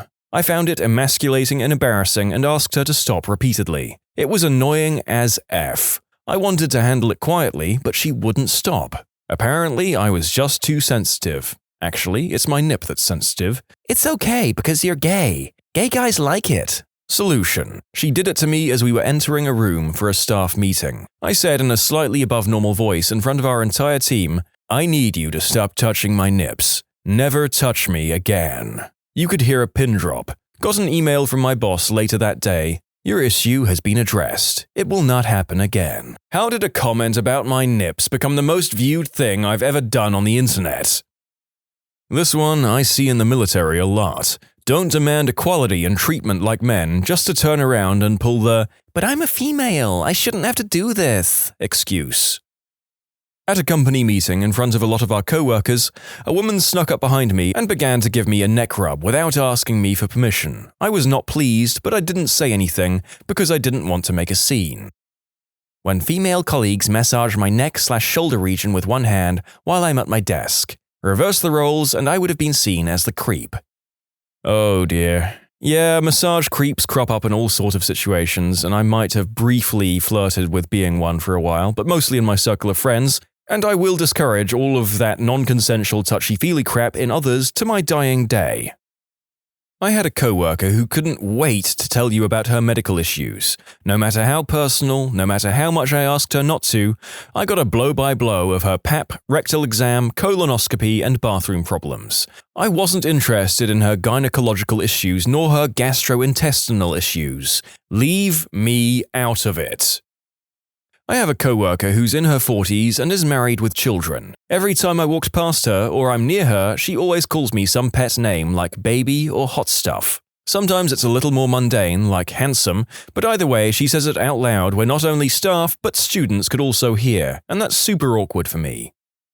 When I used to be a cashier supervisor in retail, about 18 to 19 years old at the time, there was one girl cashier who asked me to come help her. She poked my stomach in front of a customer at the register where she was ringing up his products. I kinda just brushed it off and was very direct with this old man in his 50s who just watched this girl poke me. "Have a nice day, sir." He looked at me with a smile on his face, trying to hold back laughter. I was pretty embarrassed, but I didn't show it. On another occasion, she turned around and pointed her butt at me while looking at me and pointing at it. I think it probably has to be the weirdest way a girl has ever shown interest in me. Bonus story, while working at this retail job, I would greet guests coming through the front entrance. One time, 2 older ladies walked in and I said, "Hey guys, how are you today?" They kind of looked at me funny. About 30 minutes later, my store manager walks over and pulls me aside asking if I called 2 old ladies guys. I thought he was joking and smiled/chuckled. He was completely serious. They filed a complaint against me. Word to the wise, avoid calling older women guys. Don't touch my beard unless I invite you to do it. I don't care how big or fluffy it looks, leave it be. Bringing your hand that close to someone's face is kind of an intimate gesture. Just don't do it. I've had some women laugh at me because I don't drink, or drink as heavy as the other dudes, and I get told to grow a pair. I'm sorry, does being a male require me to drink my butt off all the time? A, I'm not drinking because I don't want so many calories because I sit my butt down at my desk all day. B, I'm Asian, and I can't physically take nearly as much alcohol as most burly guys. And C, I'm picky with my alcohol. If it tastes like pee to me, I don't like it. Stop asking me when me and my girlfriend are getting married. I'm already living that. Steve, you're 30. Why don't you have kids? Coworker, I've told you. Mrs. Steve has endometriosis and is being treated for it, and it's not an option currently. Leave me the frick alone about it. But Steve, don't you want to have kids? Your kids would be so cute. Rinse, repeat. I have a female coworker that likes to sit on the arm of my chair while we're supposed to do something work-related together. I mean, just pull up a chair and sit next to me. It's not like there aren't any chairs around. Yeah, just because I'm the only guy, that doesn't mean I automatically have to do all the lifting or damn furniture moving. I wasn't hired as a mule, and they would lose their minds if I told them, I don't clean, that's a woman's job. Don't call me hun or darling or any of those. I have a name. I'm not calling anyone babe or dame. And don't fricking touch me. I don't want a hug. I don't want to be playfully slapped. I don't want to be grabbed. We're not friends. I'll shake your hand. I'm not your pet project to feed your ego that you feel you know what looks good and what doesn't. Don't like my hair or clothes? Too fricking bad. If it's in the dress code, you shouldn't care. If I want to change my look, then I will change it. Not because you think this would look good on me, or that it would make me look more presentable. If I commented on your too short skirt or tight butt, skin-colored leggings, I'm sure I'd be pulled in front of HR. A few years ago, the HR manager, a woman around the same age as me, found out that it was my birthday. She got excited, grabbed my hand and led me, holding my hand the whole way, to the general manager's office to tell him that it was my birthday. I was super uncomfortable the whole time, both for her making a big deal over my 37th birthday as if I were turning 7 instead, and because she was holding my hand. I didn't know what to do, and she finally realized that she shouldn't be holding an employee's hand in front of the general manager, and she thankfully let go. I know it made the writer of the story very uncomfortable, but the image of a grown man, and not even a young one at that, being led off like a school kid is quite funny. Please, don't lift my shirt up to look at my chest and back. Yes, I know I'm hairy. If I did that to you, I'd be fricking fired. I think we can agree that lifting someone's shirt clearly crosses the line. I'm retired now, but women felt free to use the men's room whenever the women's room was occupied. I'd walk in and be told to get out. Men using the women's room would have caused a stir. Also, they completely ignored the dress code. Women could get away with wearing shorts and flip-flops to the office, but men had to wear slacks and acceptable non-sneaker shoes. I don't care if a woman uses the men's room, but if they told me to get out while doing so, I would absolutely refuse. If you're the one bending the rules, you have to be on your best behavior. Making statements about men in uniform being a fantasy for them. If I walked up to you in a coffee shop and told you I have a fantasy of doing MILFs or blondes or baristas or 21-year-olds, etc., while rubbing your arm, I would be in deep crap. Don't try to expose body parts to avoid a ticket. If I accidentally let my wang show on a traffic stop, I'd catch another charge. Don't invite me into your home if the reason you called me does not require it.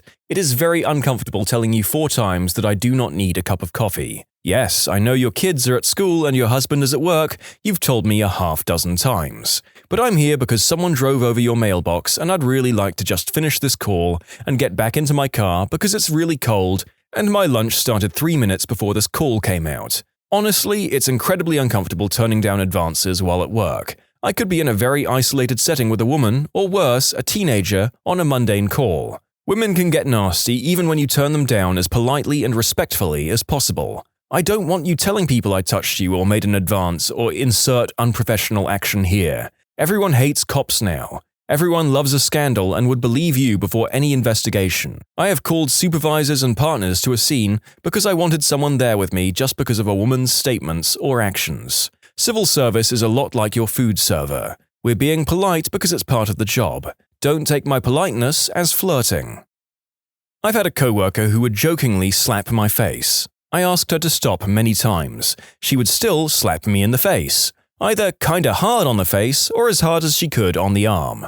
Told my boss if she slapped me again, I'd slap her right back, and got in trouble for even saying it. I wanted to add something. I agree completely with everyone saying I shouldn't have said I'd slap her back. However, at the time, I still think it outlined the hypocrisy of the situation. After following a conversation, my manager told me that if it happened again, to come back to him with CCTV footage, which covers 99% of where we work. He's an alright boss. I think he panicked at my remarks initially. Had a female coworker that would pinch people. She thought it was cute flirting. No, it's not cute to leave significant bruises all over my arms and chest. She even drew blood a few times because she dug in her nails so hard. Finally got her to stop by avoiding her at all costs and keeping at least an arm's length away from her. Oh yeah, that's definitely inappropriate behavior in the workplace and battery. Report that and escalate to police report if it's not being handled in-house. Just because you're a guy doesn't mean that it's not wrong. You and your boss should be taking this seriously. Don't put up with her behavior. You deserve a safe work environment.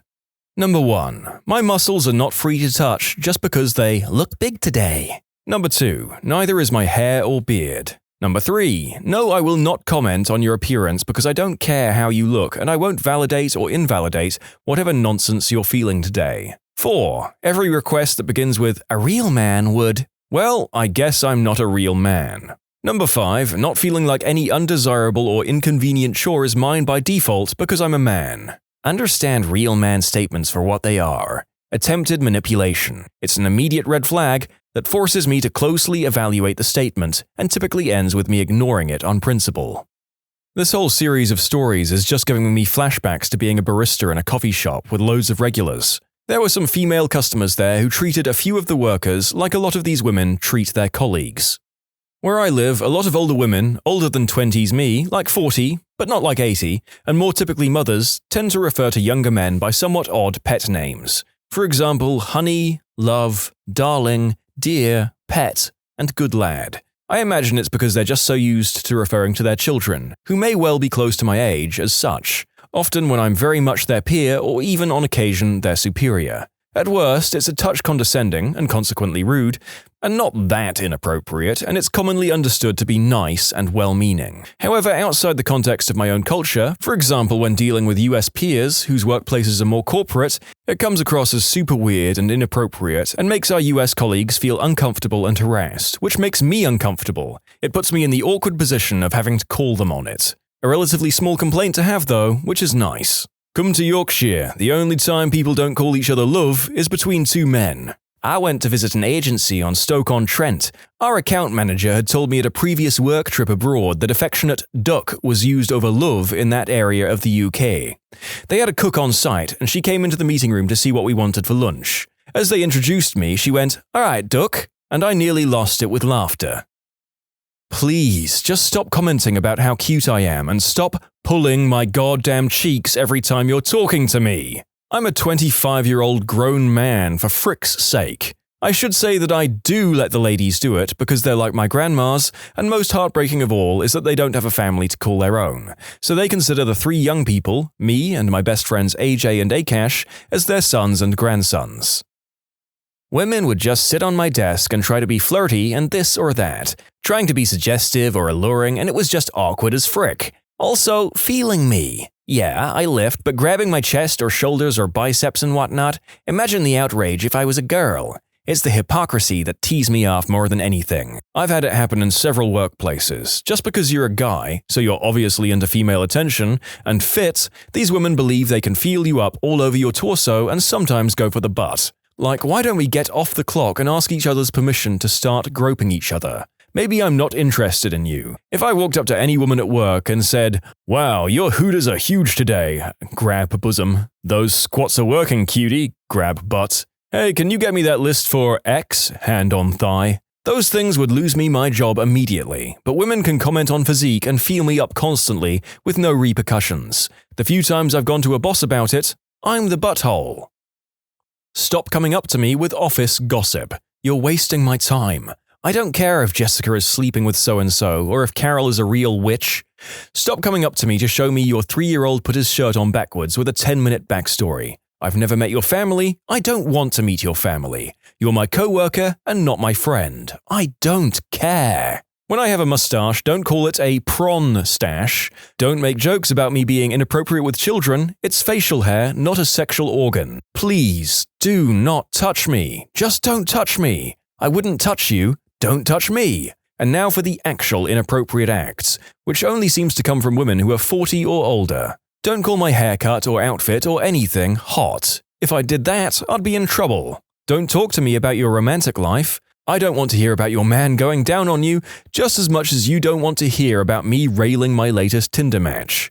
Don't ask my help with moving some files from a computer to a USB drive if those files are exposed photos of yourself that you've recently taken. Don't rub your chest, moan and lift your shirt, exposing your 55-year-old bosom in a bra while exclaiming, "None of y'all could handle this." Well, at least that last one was fired. Don't slap my butt. Don't grab my waist. Don't touch my chest. I've been harassed in most jobs I've had. I happen to have mostly worked in female-dominated industries. It's more of a mild annoyance or inconvenience for me because I've never felt threatened or in danger, but that doesn't make it right. Yeah, while it's true that these kinds of things happening to men can be very upsetting and even traumatizing, for the most part we don't feel physically threatened by the harassers. It's good to see this as a call for solidarity against people who use inappropriate behavior across both genders. Had a woman at work fired for walking over to one of her subordinates' desks when he had a question and sat on his lap. I'm guessing he made a loud enough stink because security escorted her out that Friday. Yeah, I should think about that. My female coworkers have a weird obsession with my butt. Can't even count how many times it's been slapped by them. Some of them are okay looking while others are downright ugly. I work for a middle-aged Italian man, and the one time I brought it up, he asked me if I was gay. I declined and he told me to suck it up. It doesn't bother me that much, but I know if I'd do the same thing, I would be fired and possibly charged with sexual harassment. I think that double standard bothers me more. A bunch of them constantly talk about people's sexuality. I don't really care, but they keep insisting I'm gay. Not in a negative way, because they always say, not that it's a bad thing. I guess it's just C-wordness more than anything else. Females in Australia have the yearly charity firefighter calendars up. These are shirtless calendars of muscle men. This is in a public service office in Australia. I'm not offended, but if I put up a bikini calendar, I would immediately be in trouble. Just make sure it's a charity bikini calendar. And no, not the kind where the woman is named Charity. Do not talk to men about how much you hate men. You put them in a lose-lose scenario. If they agree with you, they're self-hating. If they argue with you, you brand them as a chauvinist pig. So please, simply ask them, did you literally just come over here to talk to me about how much you hate people like me? Then they're in the position of having to defend themselves. Oh, I don't mean all men. You literally just said, I hate all men. Yeah, that's just a figure of speech. I just hate the sexist men. I didn't mean you. Now, I get it, and she didn't mean me, and I agree because sexist men were a constant hassle each and every day, but the word sexist in that phrase matters. It matters because I've had more than one friend go off the deep end on that phrase and forget that not all, insert gender here, is a terrible piece of crap. Collective grouping is lazy and leads to false conclusions. I hate when reps bat their eyes to try to convince you to go with their product over another. I will make my decision on efficacy and price, thank you very much, not on whether or not you'll give me an ocular pull job. I had a coworker who was sitting on a flimsy makeshift table and fell through it. He got stuck and the girls surrounded him and tried to take his wang out of his jeans. Pretty sure it made him uncomfortable because he shouted at them. To clarify, they weren't actually trying to take his wang out. They laughed and joked about it and fondled the general area of his zipper and tugged at his belt. One was shouting, "Get his belt! Get his belt!" The guy's name was Patrick and the book he was reading got ruined. Fell into a knocked-over bottle of Mountain Dew code red. Where do you work? He works from home. Wow, that is messed up. Poor guy. I work in an environment that's heavily female-dominant. Until our 2 new hires started yesterday, I was the only man in the office. Don't tell me the details about your life at home. I really can't explain in words how much I don't give an F about what your husband said that made you mad, or your dealings with so-and-so and that said something, and what you said in response. I get that women process stuff differently overall, and I know they aren't looking for solutions, they just want empathy, so I listen and put up with it. But there are 2 women on my team about whom I know far more than any man not married to them has a right to. General cattiness. For instance, this one old lady would complain about how the younger girls would dress like working girls, while she wore deep-cut blouses that showed her wrinkly old chest. I don't care what anyone wears, but I never understood that. I'm a younger female who's often worked in environments like this. I've never worked in environments that had dress codes except for things that would be safety issues, like wearing flip-flops, which was never really enforced, even. On a couple of occasions, at different places, I had co-workers, always middle-aged and female, get offended at something I wore, which was something modest. The older ones often wore things inappropriate, bra straps popping out, sheer clothing, too tight pants, etc. But I'm the one who offends people.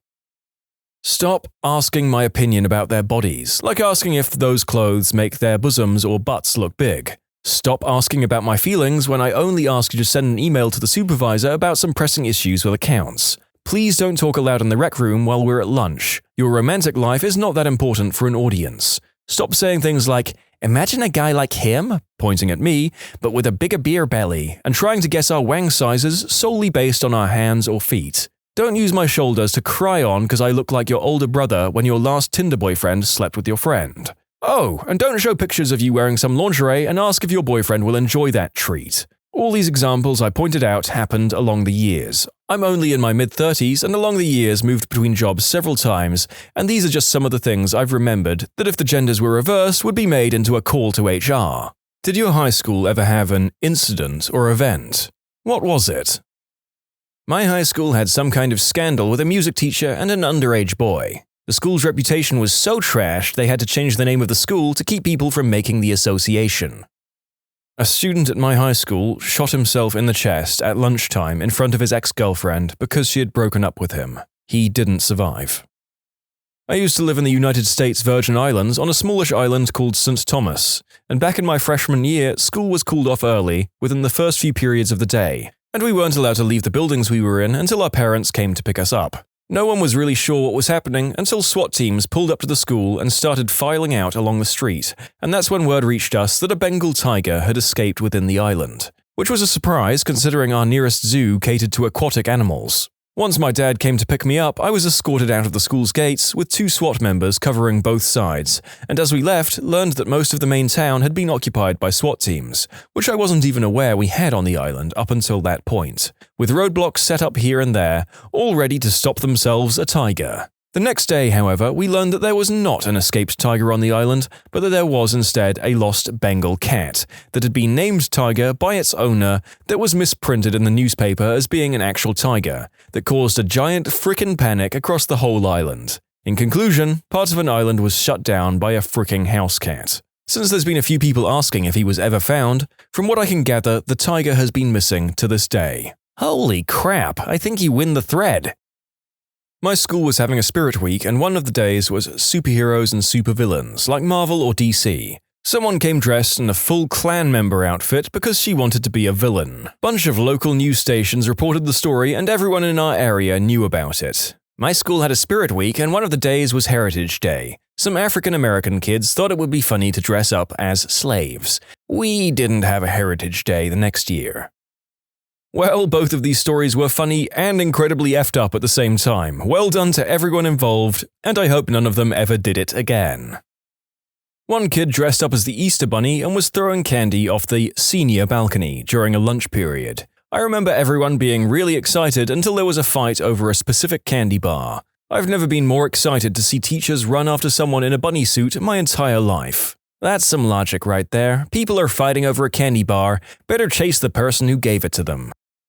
We had a fight week. 23 fights in 7 days. Doubled the cops at our school. A friend of mine and his girlfriend killed themselves within 2 days of each other after their breakup. It was horrible. RAM had just released Everybody Hurts, and they played it at the girl's funeral, to a group of high schoolers attending the second funeral of a fellow student in less than a week. It was rough. The Speech and Debate Club was suspended for 2 years after it was revealed that the officers were embezzling club funds. I went to a very boring high school.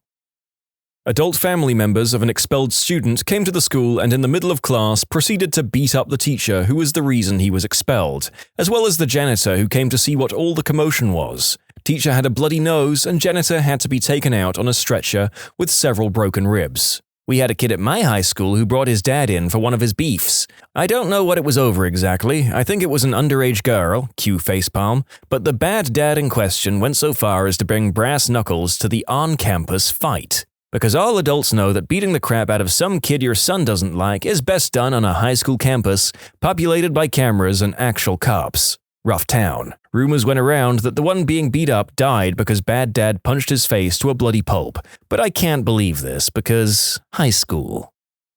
My college suspended some students for eating breakfast during a lecture. One of the students decided to upload the hilarious suspension letter in Facebook, which mentioned suspended for eating or something like that. The picture went viral, local media caught it, national media caught it. College's day of shame.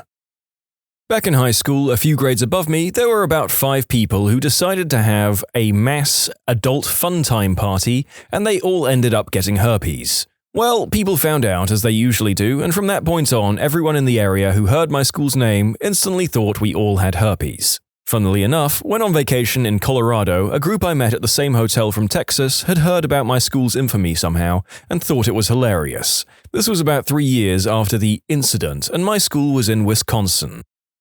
An assistant principal was arrested for killing his wife and trying to make it look like she took her own life. They made a Dateline or 48 Hours mystery about it. I can't remember. He was a pretty nice guy, but not to her, I guess. He was a pretty nice guy, but not to her, I guess? Understatement of the year.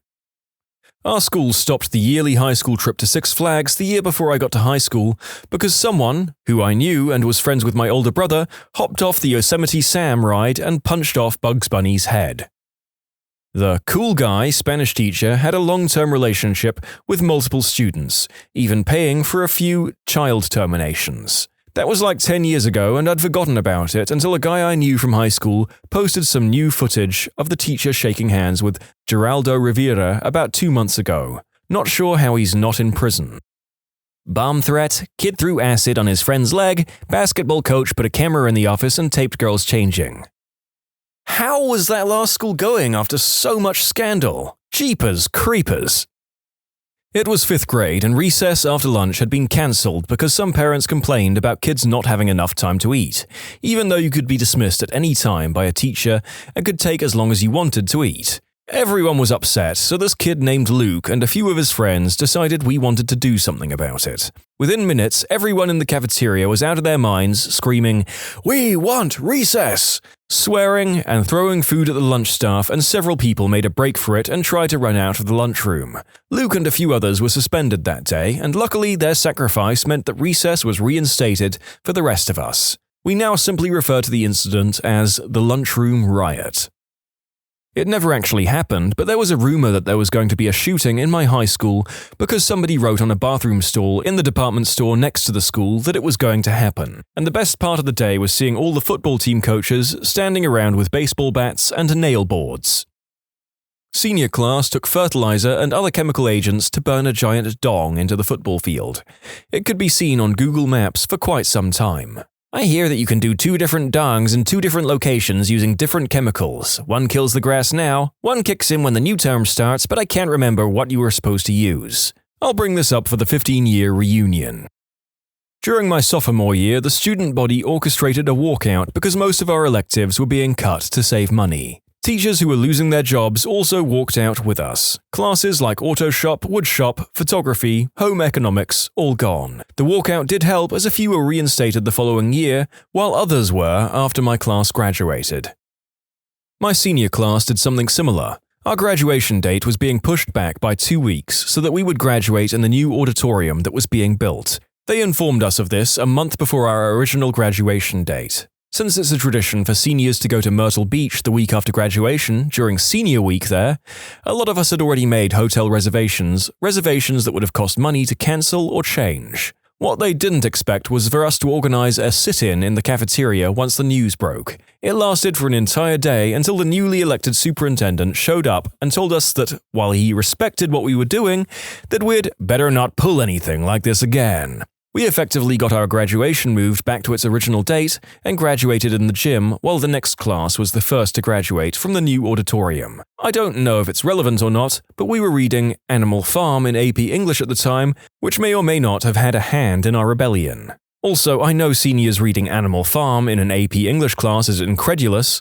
I went to a public school in the poorest county in one of the poorest states in the US, West Virginia. Our teachers were constantly badgered to tailor their curriculum around material that would be covered on standardized tests. Higher or improved test scores meant that the school district would get more grant money. My school did frick all in terms of preparing us for higher education, and other than myself and a few close friends I still talk to, very few of us actually went on to get a degree. This girl posted on a transgender YouTube channel saying how she was going to blow up her high school and kill a lot of people. She described how she could do it because she was a student teacher, and she knew how to get away with it and kill the most people. The people on my channel notified police that tracked it down to my high school, and we had a huge lockdown because they had to check for any explosives. Well, that's certainly one way to get views on your channel, even if they are mostly coming from one police department. We had a PE teacher who'd done some awful things to some of the kids, who had left the year before I arrived. His replacement found this out, and instead of reporting this to the police and the school authorities, he wrote letters to all the parents of the children he thought were involved, and then went public to the newspapers. He got fired, and eventually, 6 years later, the former guy got imprisoned for 12 years. I was in my junior year, and it was finals week. Everyone usually gets to school about 20 minutes before class starts, and we just walk around the place talking with friends. Then all the teachers started ushering us all towards the road and away from the school. There was an active bomb threat. My high school was kind of a magnet school in a decent area, so we had no idea what was going on. Turns out some freshmen got scared and called in a bomb threat to get out of finals, on his own cell phone. We had fun though. One of my classmates was a DJ on the weekends. His pickup truck was a sort of convertible instant party, and he stood there killing it for over an hour. My high school used to allow every other year for the foreign language classes to go to that respective country over spring break.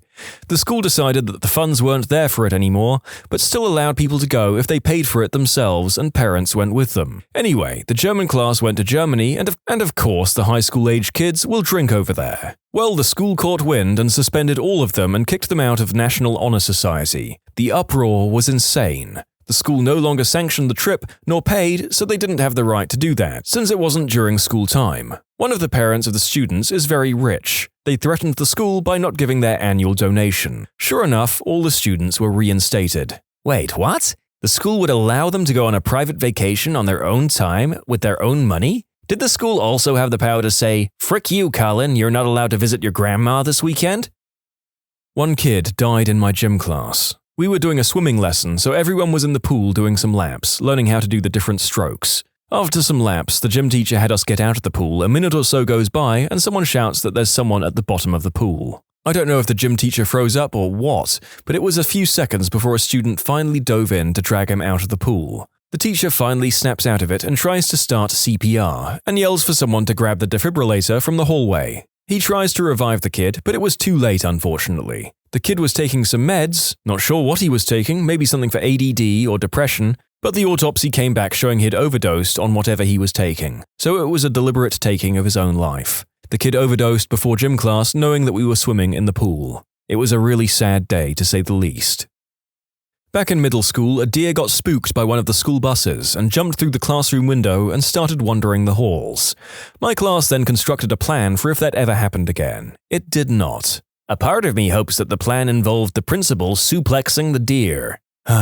Since people have been asking, the plan was to designate 2 people to throw the desks at the deer. One throws theirs high and the other throws theirs low.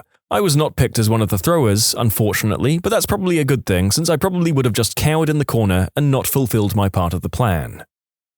A guy decided to hang himself in the graveyard next to the school in full view of all the students. This being a religious school, they took it extremely seriously, doing mandatory class therapy sessions and crap when half the school didn't even see the body. There was also an abusive teacher there at the time who would threaten to or actually hit the kids for teeing him off. Not sure how he kept his job for so long. Eventually, he did lose it because he was having inappropriate conversations with a student over Snapchat. Always knew something was up with him.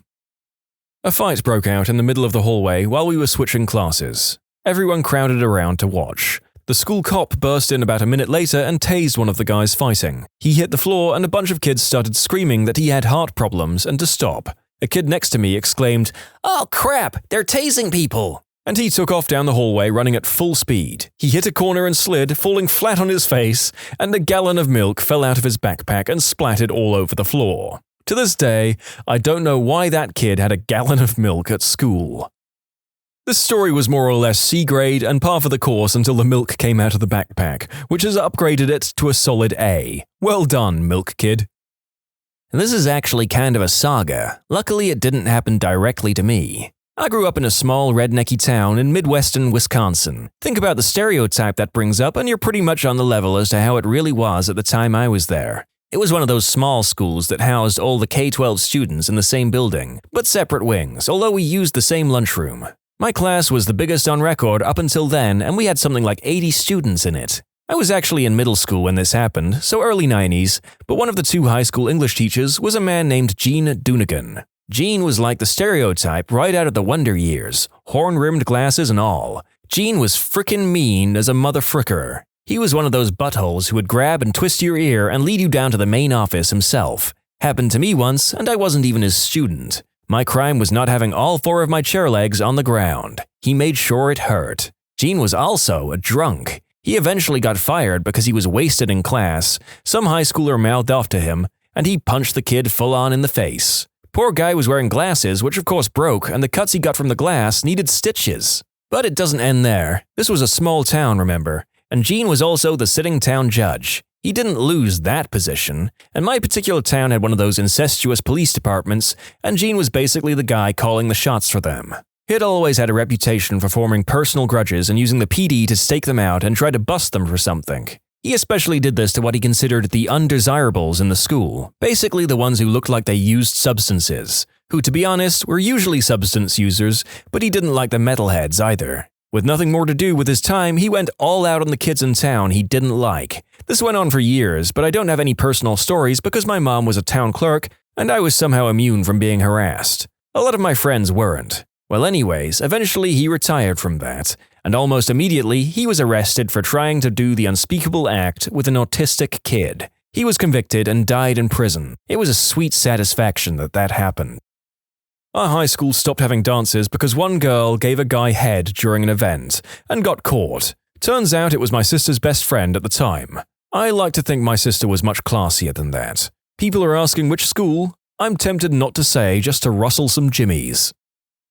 A few, I guess. Dead pig left in a Tesco bag in the sports field. It was break time, various teens ran out to play football, and there it was, a dead pig in a bag. A guy in my year fell out of his bedroom window trying to smoke sneakily. A graffiti tribute was made on one of the school buildings and promptly removed as it was vandalism. A girl in the year below mine had an affair with a school bus driver, resulting in several child terminations and a certain bus driver being suspended. Changing rooms were set on fire. I was off ill on the day, returned to school the following day to find everyone had detention until somebody owned up. I feel it was rather unfair that I was detained when I was off sick. Labs set on fire and copper wire stolen, but we know who did it and they got suspended. 2 teachers had nervous breakdowns and went stark raving loony in front of the students before quitting the teaching profession. We had a presentation about tolerance, which was stupid as my school was super laid back, people had issues, but not about race or gender, in our auditorium. This was in 2009, just after Obama's election. At one point, the group is on stage and making small talk to us. Guy on stage, "We got a new president, President Obama. How do you guys feel about that?" Or some stupid pandering crap. Guy in the crowd stands and shouts, "We don't need a frickin' N-word in the White House." Holy crap, dude. I was in the upper bowl next to some of the black and Latino kids. This kid says his piece and everybody next to me is on him, like 35 feet between us and a flight of stairs. This kid gets the crap beat out of him. Teachers finally managed to pull everybody off. Kid has to be taken to the hospital, luckily nearby. Afterwards, we realized that we had no idea who the kid was. Turns out he was with the group and was supposed to say that as a thought-provoking kind of thing about how offensive and hurtful racism is. They didn't tell any of the staff about this. The presentation went on fine, but nobody was paying attention anymore. We were all furious. He was okay, by the way. None of my class got in trouble. They apologized afterwards. Also, we were mostly a white school, maybe 60%, and it wasn't just the black kids jumping on him. Mexicans, whites, whatever. After it happened, they said they stopped doing that bit. Next stop was apparently Chicago, so good call. Classmate slapped his girlfriend for going to a dance with someone else. A couple of days later, she was not in school. During math, her mum comes in and says to my classmate, "You took a piece of my heart, and now I'm going to take a piece of yours." And then she pulls out a Crocodile Dundee-sized Bowie knife, tells everyone to leave, and starts chasing him around the room with it, while he and the teacher threw desks at her. No, the girl didn't kill herself. The mum just kept her home because she was going to try to get all stabby at school. The mum went to prison. Oh, and some kids were playing with bits of sodium or potassium in chemistry class by throwing it in the sink and watching it fizzle. It's normally stored under oil because it reacts in air and violently with water. One kid pocketed it, and they took it to the locker room to throw bigger bits in the toilet. They heard someone coming, panicked, and threw the whole thing in and flushed. It blew the toilet into pieces. Years ago, my school was accused of promoting slavery because of a book included in our curriculum. I think the book was called Slavery, as it was, if I recall correctly. Newsworthy. Reporters were outside our school for about a week. ABC News called for a comment. Students were instructed not to talk to any of the reporters. The rumors got really exaggerated, but it originated from an angry parent. Eventually, it blew over.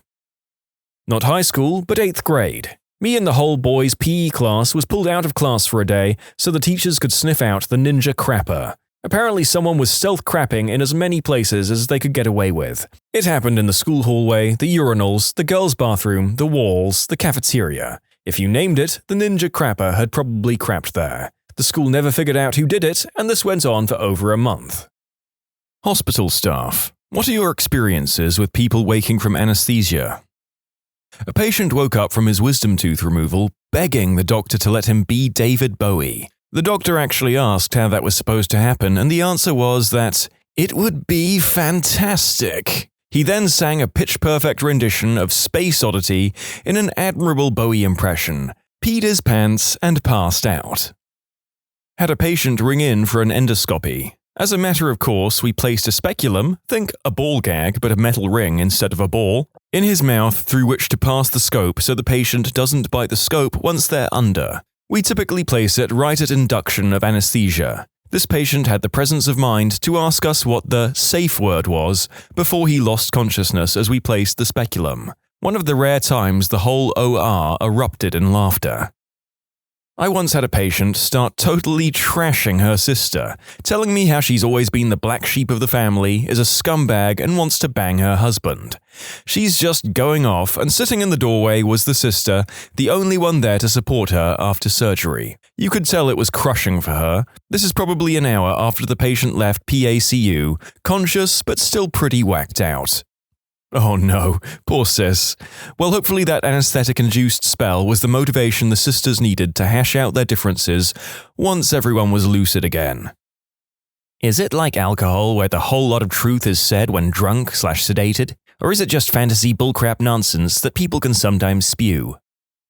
The whole truth comes out when you're drinking thing is probably just an old wives' tale anyway.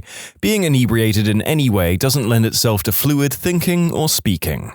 So I'm going to say it's just Fantasyland type stuff. My dad was in a really bad motorcycle crash a while back, and when he was in and out of it, he was saying crazy crap, like, "Honey, we can't keep living in this fricking tree," to my mum.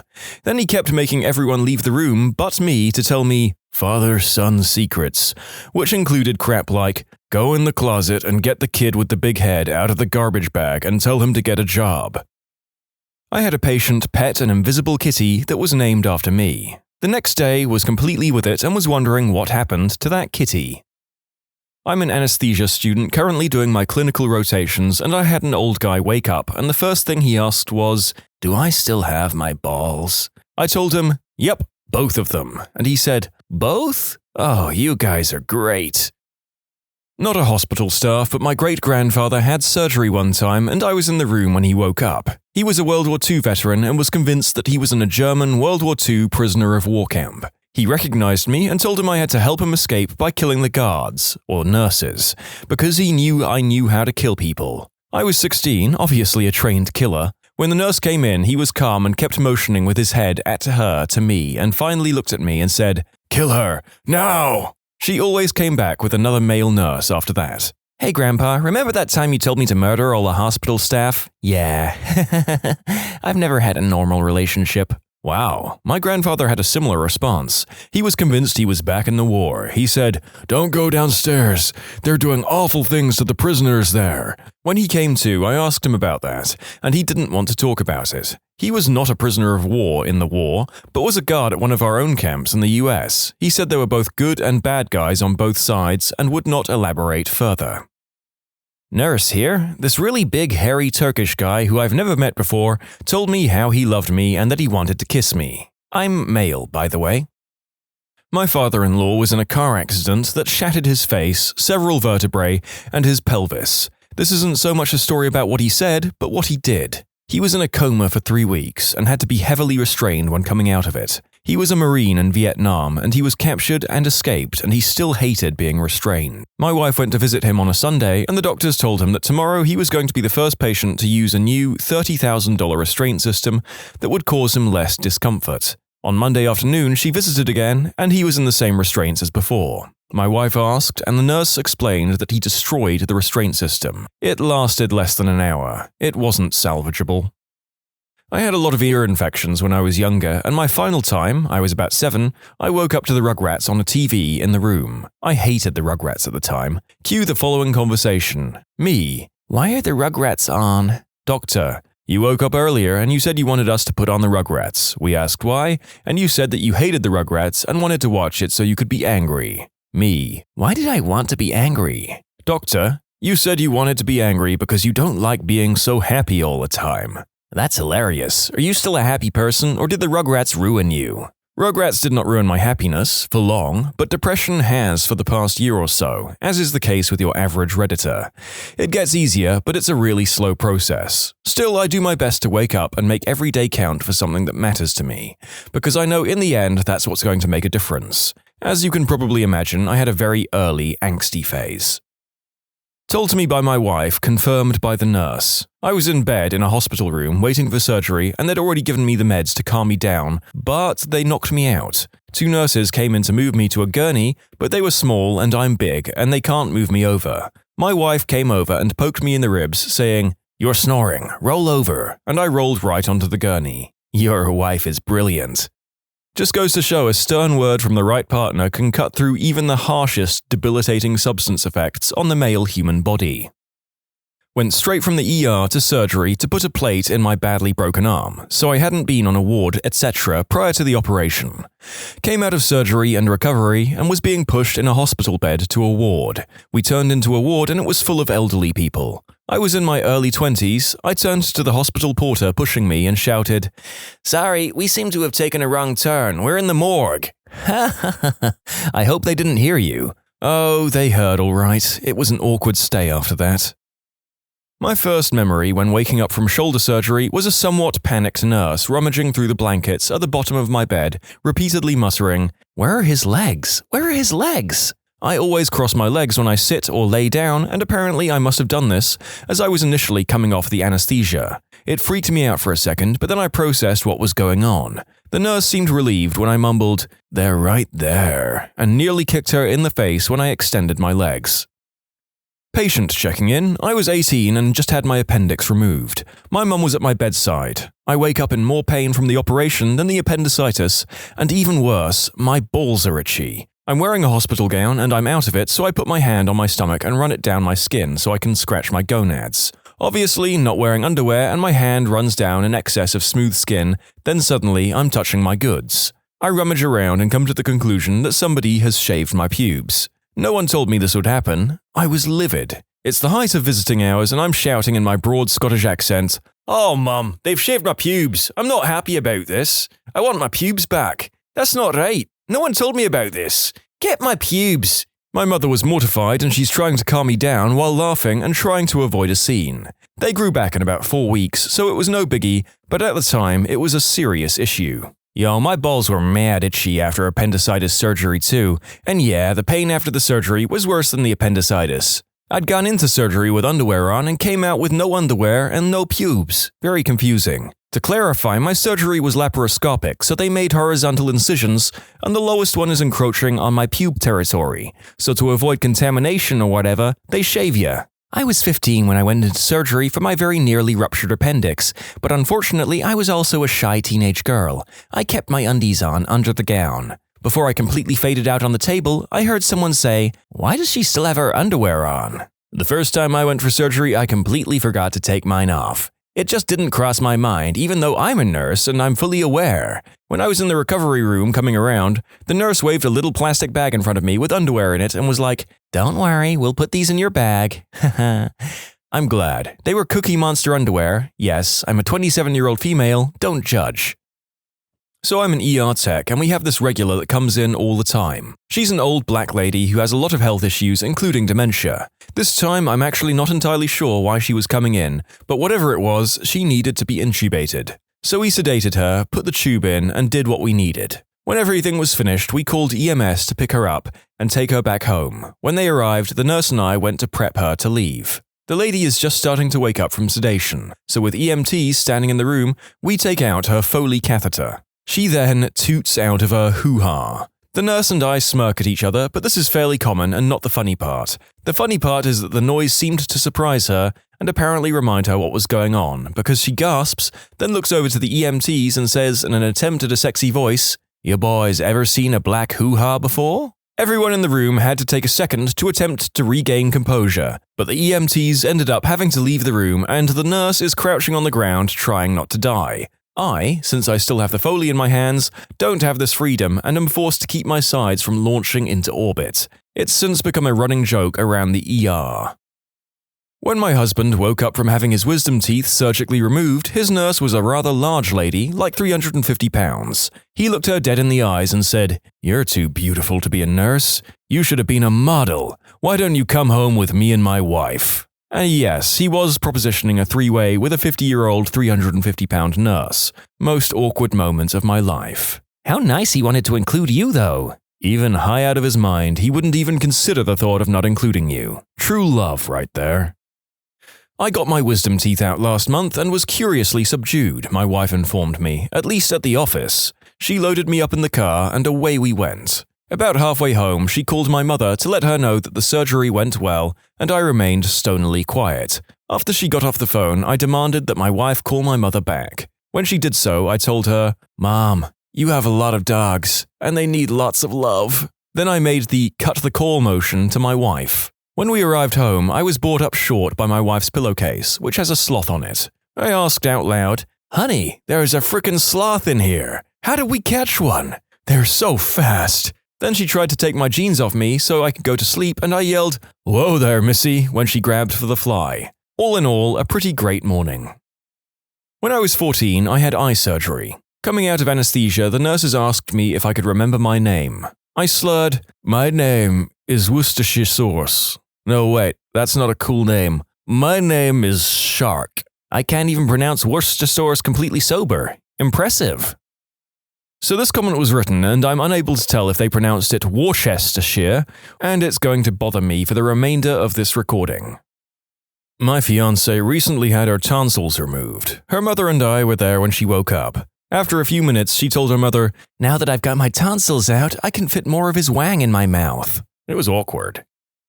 When I got my wisdom teeth out, I apparently called my Middle Eastern surgeon a sly Arabian tooth thief after coming to. That was fun to learn about when I regained mental clarity. I had surgery on my wrist and I came out of anesthesia screaming, "My balls hurt!"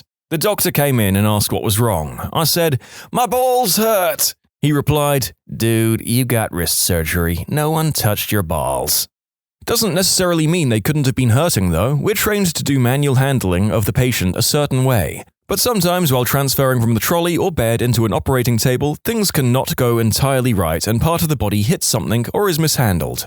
Note, we obviously try to avoid this, and 99% of the time, nothing happens. There's also sterile drapes all over one's body, except the surgery place, pretty much in any surgery. Some surgeons forget there's a body there and kinda use it as a table, so some damage could derive from that, depending on exactly what happened. All this to say, someone might have accidentally hurt your balls during surgery. I had a lady in her 70s who drank martinis and took Xanax all day, every day. So she had such a strong tolerance to the sedation I was giving her that she just totally stopped breathing while still awake. I had to say, "Ma'am, I'm gonna have to bag you now," and she mouthed, "Okay," and I put the ambu bag on her face and force-breathed for her until she got her respiratory effort back. Another story, I was helping with a heart procedure and the patient went into complete heart block and his heart stopped beating. I hop up on the table and start chest compressions while they're hurriedly trying to put in a temporary pacing wire. I had an arterial pressure waveform on the monitor, so I could see exactly how hard to do the compressions, and the man never lost consciousness. So I'm doing chest compressions on a dude while he looks right at my face the whole time. So it was like, press, press, sorry, press, press, sorry, for about 2 minutes until the pacing wire was in place. Not a doc, but a few years ago I had my gallbladder removed. 2 stories from that ordeal. Going into surgery, I was being given anesthesia. During this, I apparently looked up at the tech and asked him to remove the mask from my face so I could scratch my nose. He said, "No," and I passed out halfway through my response of, "Aww." Still very out of it, getting ready to be discharged after a day if I recovered. It was very bad and I was on a lot of meds. I stood up to change and could feel the incision just below my navel open. I looked down and my hand was red and there was a growing red spot on the gown. I look up and see the color drain from my mother's face, to which I respond, "It's cool, I got this." Got back into bed, hit the call button and say, "I don't mean to bother you, but one of my incisions appears to have reopened. No, I'm not in pain, but there is a fair bit of blood. If you could have someone stop by when they're free, that would be awesome."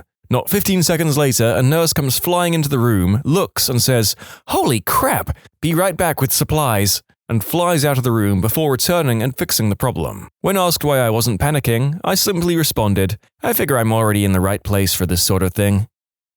I was the patient. I'd had all 4 wisdom teeth out at once, and I woke up earlier than expected for recovery. Early enough that they hadn't taken out the wadding at the back of my mouth meant to absorb the blood. So I woke up, immediately felt like I was choking, and panicked. I leapt off the bed and a bunch of nurses came to restrain me. Still out of it, I fought them, and definitely gave one of them a good punch before they got me back in the bed. I passed out again straight away. Still feel bad about it. Poor nurse. When I got all 4 of my wisdom teeth taken out, the nurse tried to put me in a wheelchair. Cue dialogue. Super hot nurse, "Let's get you in a wheelchair." Me, "I got it, baby." Think Fetty Wap type accent. I'm very white. Super hot nurse, "Oh no, I don't think that's a good idea." Me, tries to stand but slams into wall and slides down face first. Super hot nurse, "Oh no!"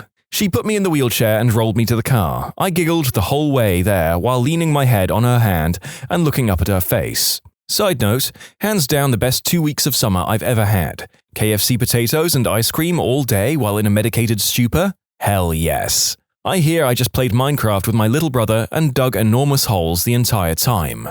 About a week and a half afterwards, I asked him what the frick I'd been doing, and he said, "You've dug 4 50x50 holes to bedrock with staircases around the sides. All the minerals are in 200 large chests surrounding the holes." When he asked why 50x50, he said that I turned to him, looked him in the eye and told him, "It's what they would have wanted." All of our friends were tripping out, saying, "What's he doing?" He'd reply, "What do you think? He's being force-fed mashed potatoes while he mumbles, 'We're almost finished. The plans will be completed.'"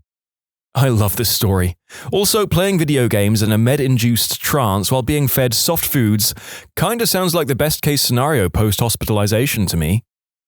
Came out of anesthetic, and the lead nurse decides it's time to tell me about post-op care. She says, "Now this is going to be a pain in the butt," and I said, "If that's the case, then you guys performed the wrong procedure." It was a nose operation. The assistant nurse started laughing. Lead nurse not so amused.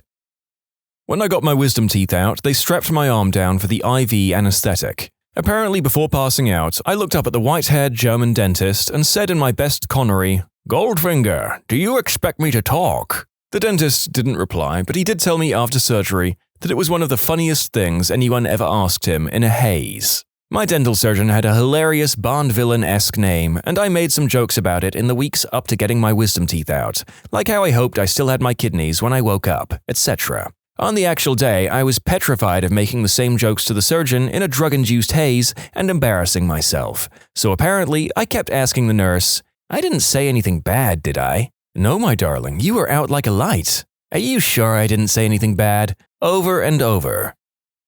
A friend was in a car crash, pretty bad. He was in a coma for 2 months and he had a female doctor. For 2 months until he came out of his coma, every time his doctor was checking on him, he would reach up and grab her bosom, guessing he heard her voice. When we told him about that, he didn't believe us, so he asked her and she confirmed it. She said she never stopped him because it seemed to keep him calm.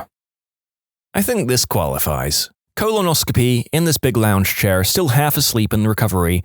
I half roll over and let rip the biggest toot in history. The devil himself created this one. I open half an eye at the nurse and ask, "Was that me?" Jaw on the ground. She nods and I go back to sleep. I mean, you have to toot after the colonoscopy or they don't let you go home. Give back the air or we'll call the police. As a patient, I had to get 5 teeth pulled. The nurse was helping my mum shuffle me to the car. I turned to thank her but couldn't get my mouth to work, so I bowed and doffed an imaginary cap. "My anesthesia?" My BFF had a vasectomy, and when he was first given the drugs, 3 nurses walked in there that were rather attractive. He looked up with his wife in the room and says, "If I would have known there was going to be hot women in here, I would have worn my big dick." He wasn't put under, just given drugs to relax him. I'm guessing Valium or something equivalent. And he is one funny motherfricker to begin with. When the surgery was over, the doctor was telling him he needed to arrive 10 times before he was sterile. As he was being wheeled out of the waiting room and in front of little kids, he was demanding a prescription for oral fun times. Probably my proudest moment of him. His wife, still to this day, loves to bring up this story. I shadowed a surgery once with this guy who woke up saying, "Give it to me straight, Doc. Will I ever play the piano again?" All of us were cracking up, and he then goes, "Oh, wait, I don't know how to play the piano." What's the most disturbing thing you've seen when performing a background check on someone? The place at which I'm a board member fired someone this week for social media, posting pictures of vulnerable individuals and making fun of people with Down syndrome on a personal Facebook. A family member notified staff about the posting. The staff member thought it was outrageous to be fired from the Camp for Special Needs Kids for the posts. "I can't believe I frickin' work with handicapped people all day." You're fired." "Oh, but boss, I wasn't insulting the differently abled." "Oh?" "I was talking about you." I wouldn't necessarily call it disturbing, but it was the deciding factor in not hiring somebody. We interviewed a guy for an entry-level position. His interview went well, and the other 2 people on the hiring committee were enthusiastic about him, but something about him bothered me. I don't normally check applicants out on Facebook, but I decided to in this case. His most recent post was something to the tune of, "Just got fired again, this is so much bullcrap." Someone asked him in the comments what happened, and his response was, "It was my 3rd no-call, no-show. I was too hungover to bother. Those buttholes had it coming for scheduling me right after a holiday." Entitled, irresponsible, and daft enough to broadcast it in a public post? Sign me up. I've had applicants say this kind of crap to my face in an interview. So what you're saying is that your last 4 employers were all out to get you? Seems plausible with no other explanation. A guy who said he had an assault charge 15 years ago. He wasn't lying, but that was the start of 27 pages of criminal history that included 2 years of incarceration, during which time his app said he was self-employed as a carpenter. The history was predominantly assaults, thefts, and possession of illegal substances. I had never seen 27 pages of criminal history on one person. I will add this though, he actually did turn his life around. He ended up working at the gym I went to and then got an additional job at a seafood distributor. I would never have guessed that he was the guy that would turn it all around, but he did. We had a guy interview a couple of months ago who claimed he had a couple of DUIs in the past. Job doesn't require driving, so not a deal breaker, and they schedule him for a substance screening and physical. Then his background check came back. He didn't have a couple of DUIs, he had 13, along with numerous convictions for theft, assault, domestic violence, substances, etc., totaling 65 pages. He was promptly called and had the job offer rescinded. Boy, feels like you either get none or you get all of the quirks at once in some of these cases. Or the ones who only have a couple of minor offenses aren't problematic enough to be reported here, I suppose. He was hired before I started, much before, but I'd been doing an audit for our files and I noticed his background check had a conviction for his behavior with children, or something like that in the 80s. This was a man my boss regularly had play Santa at Christmas parties, where the children would sit on his lap. This was the moment I realized the president of the company was a fricking moron. But that guy got fired for insubordination like a year or so ago, so there's that. Frick, background checks for anyone that works with children. Not an employer, but I handle work comp claims. Just had a guy complaining complete incapacity while going on 4 trips to Asia and back, as well as hyping his business all on his Facebook page. Just sent a subpoena for his business records, so that should be fun. I used to work in a department that did background checks on potential childcare employees. One guy had been charged with assault of a minor by instrumentation when he worked at a church daycare and had subsequently been let go and charged. He was out on bail and applying to work in a different church daycare. The problem was that he'd only been charged and there was no conviction yet, so he didn't show up on any of the registries. I don't remember how I found out about the charge, but it was an accident. I think it was maybe a newspaper article or something. If an employer checked my background in Facebook, they would just see what a boring life I have. And you're hired. With minimum pay. Mine would just see a bunch of random posts that my mum tags me in, like 4+ a day, and nothing else. Not so much Facebook, but I will Google people. I Googled an applicant we interviewed and seemed to like. Unfortunately, their top results were losing their nursing credentials for writing fake prescriptions for controlled substances. A few years back. And a recent police arrest for driving under the influence and having prescription substances without a prescription. It actually made me sad as they seemed likable, but off. Unfortunately, not in a place to risk trusting someone with such a poor history of judgment and addiction issues.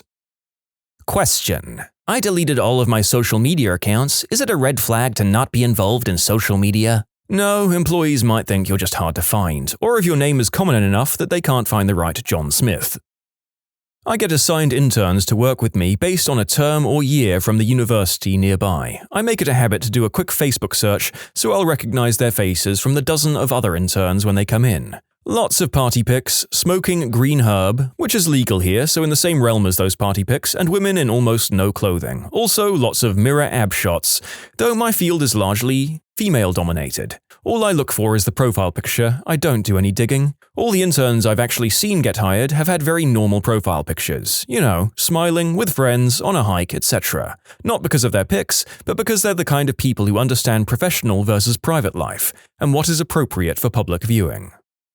I was doing background checks for the British Airport Authority during a massive hiring drive in 2007, after there was an attempt to drive a car full of gas canisters into the terminal of Glasgow Airport by 2 Islamic extremists. Due to the need to hire several thousand staff in a few months, the normal requirements relating to job stability, etc. were relaxed, so people who hadn't worked in 10 to 20 years were getting interviewed, which led to a few interesting ones. The only one which I can remember in detail was a guy from Belfast. He hadn't worked since 1990, but they were willing to give him a chance. When we checked his history, he had spent 5 years in HMP, the Maze, due to being convicted of terror offences, before being released as part of the Good Friday Agreement. It turned out that the guy spent his life applying to jobs with long recruitment processes that he couldn't get due to his particular conviction, as that meant he was seen as an active job seeker and wouldn't lose his benefits. Remember Trainspotting when Renton tells the interviewers that he's a smack addict? Similar to that. Strangely enough, he wasn't invited for an interview. In short, a convicted NRA terror fighter applied for a job designed to catch people like him.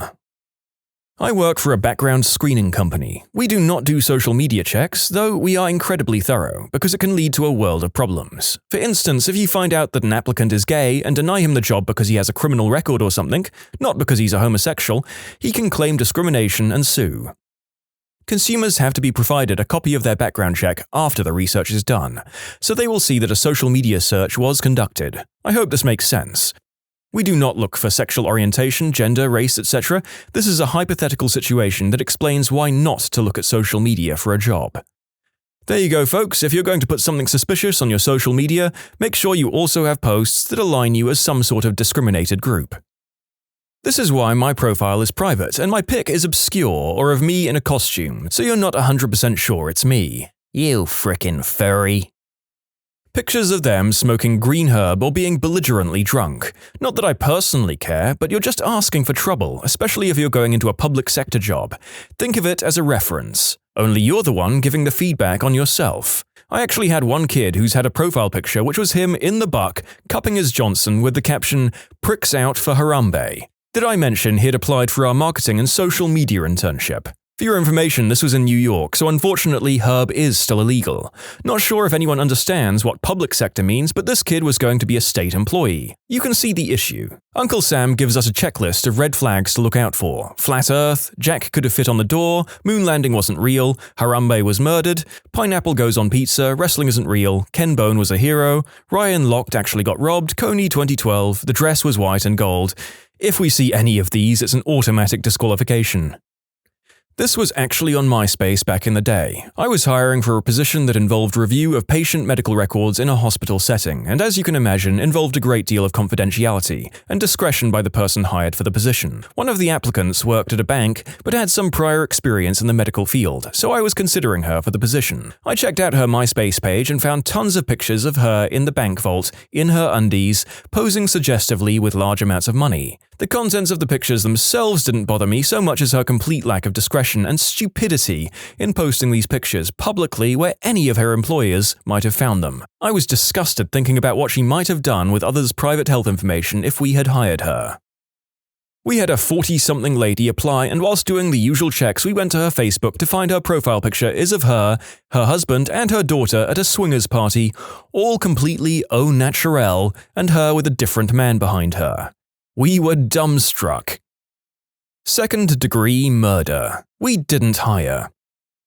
I'm not an employer, but a few years after I resigned from a job that I'd worked at for years, I found I needed to contact my old GM. I called where I used to work and discovered he had quit, so I decided to look him up online. That's when I discovered that the guy I was working for prior to him becoming my GM had 2 crystal convictions under his belt. I can't judge though, he was one of the most awesome people I've ever worked for. I just thought it was funny. You can submit your own stories to be featured here on the channel. The story submission link is in the description below. And if you want to listen to some vibey music in the background, check out easymode, also linked below, and subscribe. I was trying to hire a nanny. This girl sends me her application. Everything looks really good. So I put her phone number into Facebook to see what it's like and add her to mine. Her background photo is a girl, her, on all fours with a bra and panties on and a guy about to do a line off her butt. I was going to send her an email saying, due to your Facebook page, I won't be interviewing you. My husband told me not to help out other parents she's trying to get a job from. I'm a nanny, and I make sure my Facebook is squeaky clean. Granted, I'm a squeaky clean kind of person, but I always think about what I'm posting pictures of, or what or how that will reflect on me. It doesn't help that my last 2 bosses and their parents all asked to add me on Facebook, and my current boss sent me a friend request. But I guess it says something about me when the last 2 families love me enough to want to keep up with me and still include me in their lives. All they see is cute smiling pictures of me and cats. Lots of pictures of cats. I teach small children. I live in the lumen fear that my students will learn I have vices like drinking and swearing. Everything is friends locked except for some generic, watch me do completely normal things, photos and quotes. The rule I tell younger people is it something you're comfortable with your boss, grandparents, or a small child seeing? I had a reference once tell me that they had let the guy go for stalking his ex-wife from the company phones. That was his reference. One guy was a huge Phillies fan. End of story. I check Facebook for all my hires. I love the ones who have their page public, so I get to see all of their crazy. Seriously, why try to get a job when you've worked at 10 plus jobs in the past year and laugh when you get fired for not doing your job? Or when you post videos of doing stupid crap at work? Or talking about your substance use and partying every night? Or baby daddy drama? Or like when you keep getting locked up in a county jail over and over. Or when you leave a ton of negative reviews of other small businesses acting like servers are your servants when you're applying for a server position. Or baby mama drama. Or these are just the ones I remember off the top of my head, and all of these are actual things I've seen. FYI, be smart people, hide that crap. I once started to do business with someone and decided to check their Facebook. Multiple walls of text about B and C words they had to work with pictures of the individual looking tough to the camera. I figured that when you have beef with everyone you work with, you're a problem. I cut off business after they failed to even show up for our first meeting. It's not disturbing, but a good story. Before my company had HR, I did the interviews with a couple of other people. I interviewed this girl who seemed like a good fit. After the interviews, I looked her up on Facebook. She had just posted, "I just had a job interview. I think it went well. The pay is crap though." The pay wasn't crap considering she had no experience, so my first thought was the obvious. I'm not going to hire her. Later that evening I was in Target and I happened to see her working there. She didn't see me. She had this big smile on her face and was the aura of someone who was very positive. The next day, I did hire her. 5 years later, she worked her way up pretty high. She has an awesome career in digital marketing now. She has no idea. The pay being fair doesn't preclude it also being crap. Likely she was talking crap to her friends to sound cool rather than being legitimately ungrateful. Not disturbing, the opposite. We interviewed a kid who was a total bag of nerves but seemed good, otherwise. Just bad at interviews. When we looked him up, his Facebook said something like, "Crashed and burned in an interview today, really down, I would have loved to get that job." We had a big discussion about whether it was genuine, but I figured if he was playing us, it was worthy of a reward anyway. He worked out great. Illegal discharge of a piece from a moving vehicle which caused great bodily harm. Man, why bother trying when we said no felons? My boss interviewed him to maybe find out if it was an accident. Nope. He shot his brother in a heated argument after a drive-by they did together. Said brother is now a quad. It's for a bail bondsman agency too. Moron. I am not a manager, but most of my team participates in interviewing potential teammates. I was preparing for an interview and I routinely Google their names to see what comes up.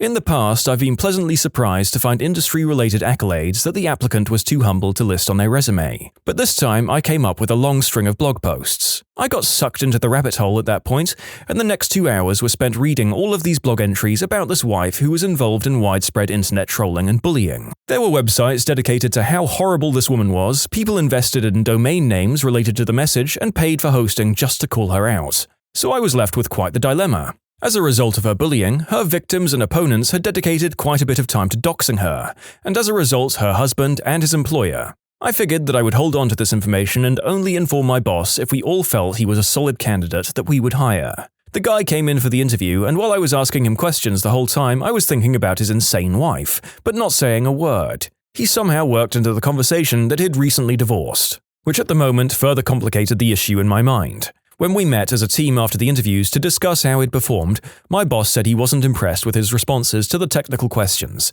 and didn't seem like a good fit for the team, which was a huge relief to me. I'm not certain what the right call would have been if he had been a good fit. It would be wrong to judge him based upon his ex-wife's actions, but if there's an army of people on the internet targeting her husband's employer in efforts to get him fired, that can be a headache to deal with. Had an intern that was working with our social media marketing group. She put in a really hateful ticket about how she needed Facebook open on the web gateway filter for her job. So one of the guys on our team looked her up on social media just kind of interested. Here was a big long post about how incompetent IT was at my company and how she had to get on her personal cell phone to browse. We all thought her boss should see her post. She was gone the next day. Seriously, you talk crap about the boss's backs to friends and family, not in a place the bosses will find out. Seemed like an average kid, but the entire Twitter feed was furry adult content. Not an employer and not about me, but my mother does check some of her customers out on Facebook for her Amazon and eBay deals. She's a third-party seller on both sites. She once got an order and looked on the person's Facebook. The person was bragging repeatedly there about how she had scammed multiple Amazon sellers out of inventory and got her money back. She cancelled the order for the textbook via Amazon. The customer asked her why she cancelled it. Mom reported that customer and pointed it out to the customer. She shouldn't have her Facebook set on public mode if she wanted to scam sellers. I heard that customer was banned from Amazon soon after that. Oh boy, I once interviewed a guy for an entry-level manufacturing position. He was in his mid-30s, I guess, and he seemed alright, if not a little socially awkward, and mentioned he wanted the job because he had a baby on the way, and wanted something solid as he was picking up odd jobs with relatives' companies. This job required basically no skill, so we hired nearly everyone we interviewed. After he left, I went back to my desk and looked him up on Facebook. He was obsessed with Rihanna. Photoshopped himself into pictures with her, had her as his cover photo, and had a lot of softcore adult content with her head photoshopped onto the models. Nearly every one of his status updates were about her. It was freaking weird as heck. The kicker, though, was that his profile picture was him with a photoshopped picture of a pregnant Rihanna with his hand on her belly. He did not get a call back. You know what? I'm starting to think that he might not have actually had a baby on the way. Used to be a staffing consultant and had to background check everyone. Had somebody with first-degree murder pop up. That was pretty weird considering we do the backgrounds while they're in the office. Had another guy have a B&D pop up, and he wanted to explain. He and some friends broke into a co-op and put all the feed against the door so the owner couldn't get in. It was meant to be a prank, and now it's on his record. My supervisor wouldn't let us hire him, which I thought was lame. Don't do dumb things as adults, kids. I interviewed a guy in his late 50s. He hadn't worked for years as he had been a single parent to 4 kids. He passed the interview, support position working with elderly people.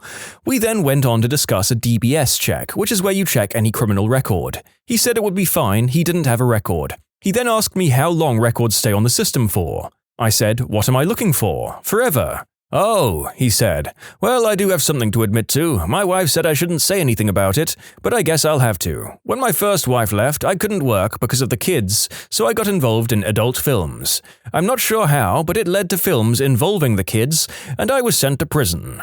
The room went silent. I honestly did not know what to say. I was just aware that I was in a room, alone, in an empty office with this disgusting, vile man. He must have known and said, "I'll take it I haven't got the job." I said, "Sorry, no." And he left. I wish I'd said more, but I was so shocked and a bit scared.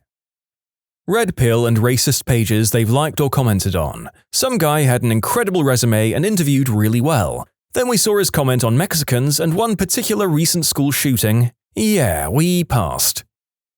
Not an employer, but when I was working at my last job, my supervisor would always come up in my suggested friends. I'm quiet and reserved, so she was probably curious. I had a goofy Mimi profile picture and a cover photo of Louis Theroux at the time. Don't think it would have been too disturbing.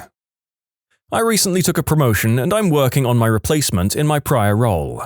The job requires you to be extremely reliable and able to work with generally no supervision. We're taking our time and doing several levels of interviews as well as informal meetings such as dinners or lunches. Those tend to catch people off guard and I get free food. 2 weeks ago, I was poking around a lady's Facebook page, and most of it was pretty normal, until I found her comment on an article about a cop shooting a dog. She referenced the owners of the dog as monkeys. These people were African American and sided with the cop on shooting the chained-up dog. Her profile was extremely professional except for the article comments. The monkey comment was just the tip. This lady was a full-bore racist. Ex-prisoners. What's the most disturbing thing you've ever heard or witnessed from a fellow prisoner?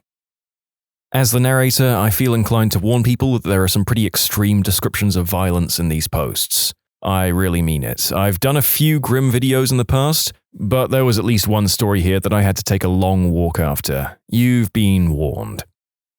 One of the women I was in with was in for life. The reason that she was in was because someone had sold her fake smack, so she had decided to murder this person. She goes to their house, cuts the gas line, and burns the house down.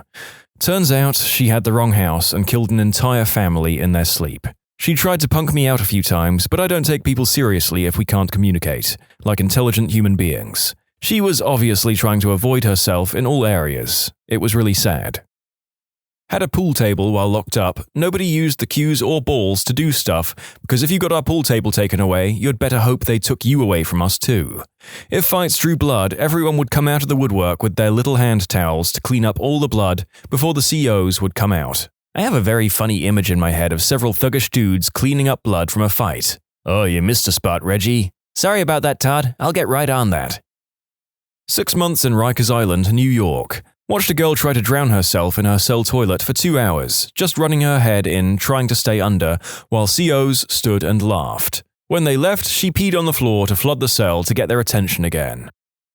Not a prisoner, but my professor works with prisoners. She told us she had this client that had recently got out of jail, telling her that the most enjoyable thing in prison was the group's therapy session. He said, "I really love the group therapy because it gave me ideas of other people's emotions when confessing their crimes. It taught me the emotions I'm supposed to feel when confessing in court again to reduce my sentence next time." She was really surprised that this serial killer is that honest, and she was really spooked at the same time. Oh god, there's someone taking acting courses in prison for how to get a shorter sentence so that they can get back out and commit more crimes quicker. I went to jail for about 3 weeks because of driving with a suspended license.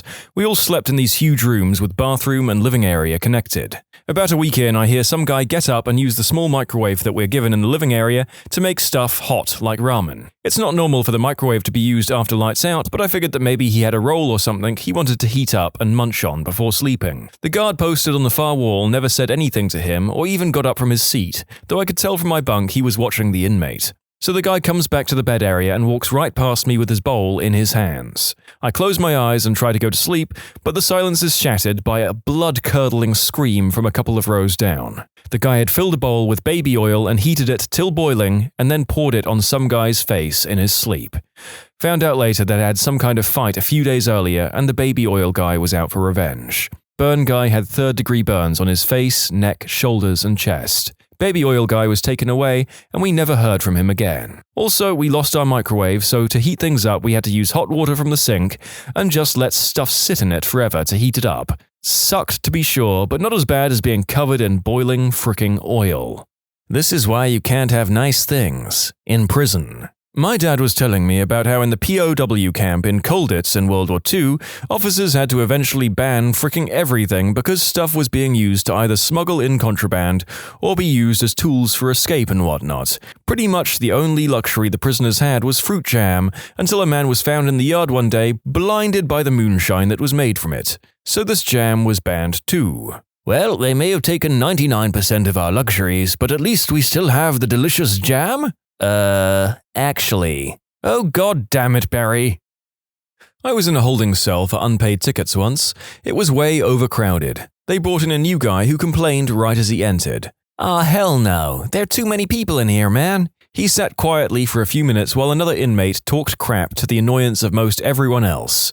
Finally, the new guy, who was bigger than anyone else in the cell and clearly the most veteran inmate, walked up to the talker guy. "Sorry, man, I ain't sitting in here no more. It's too crowded. You need to shut the frick up." He then punched talker guy in the face and then went to the door and started pounding it. "Guard, I just punched this dude. Come get me." The guards were already on their way, and as they pulled him out, he left with these words of wisdom and commands to the guards. "Y'all take me to solitary. I take the assault rap because it's too frickin' crowded and hot in here. It's inhumane to keep so many people in here. Take me to solitary." I envied his clever escape and reminded myself that I was only there for a traffic ticket, and as much as solitary sounded like heaven, it might not be worth emulating his departure strategy.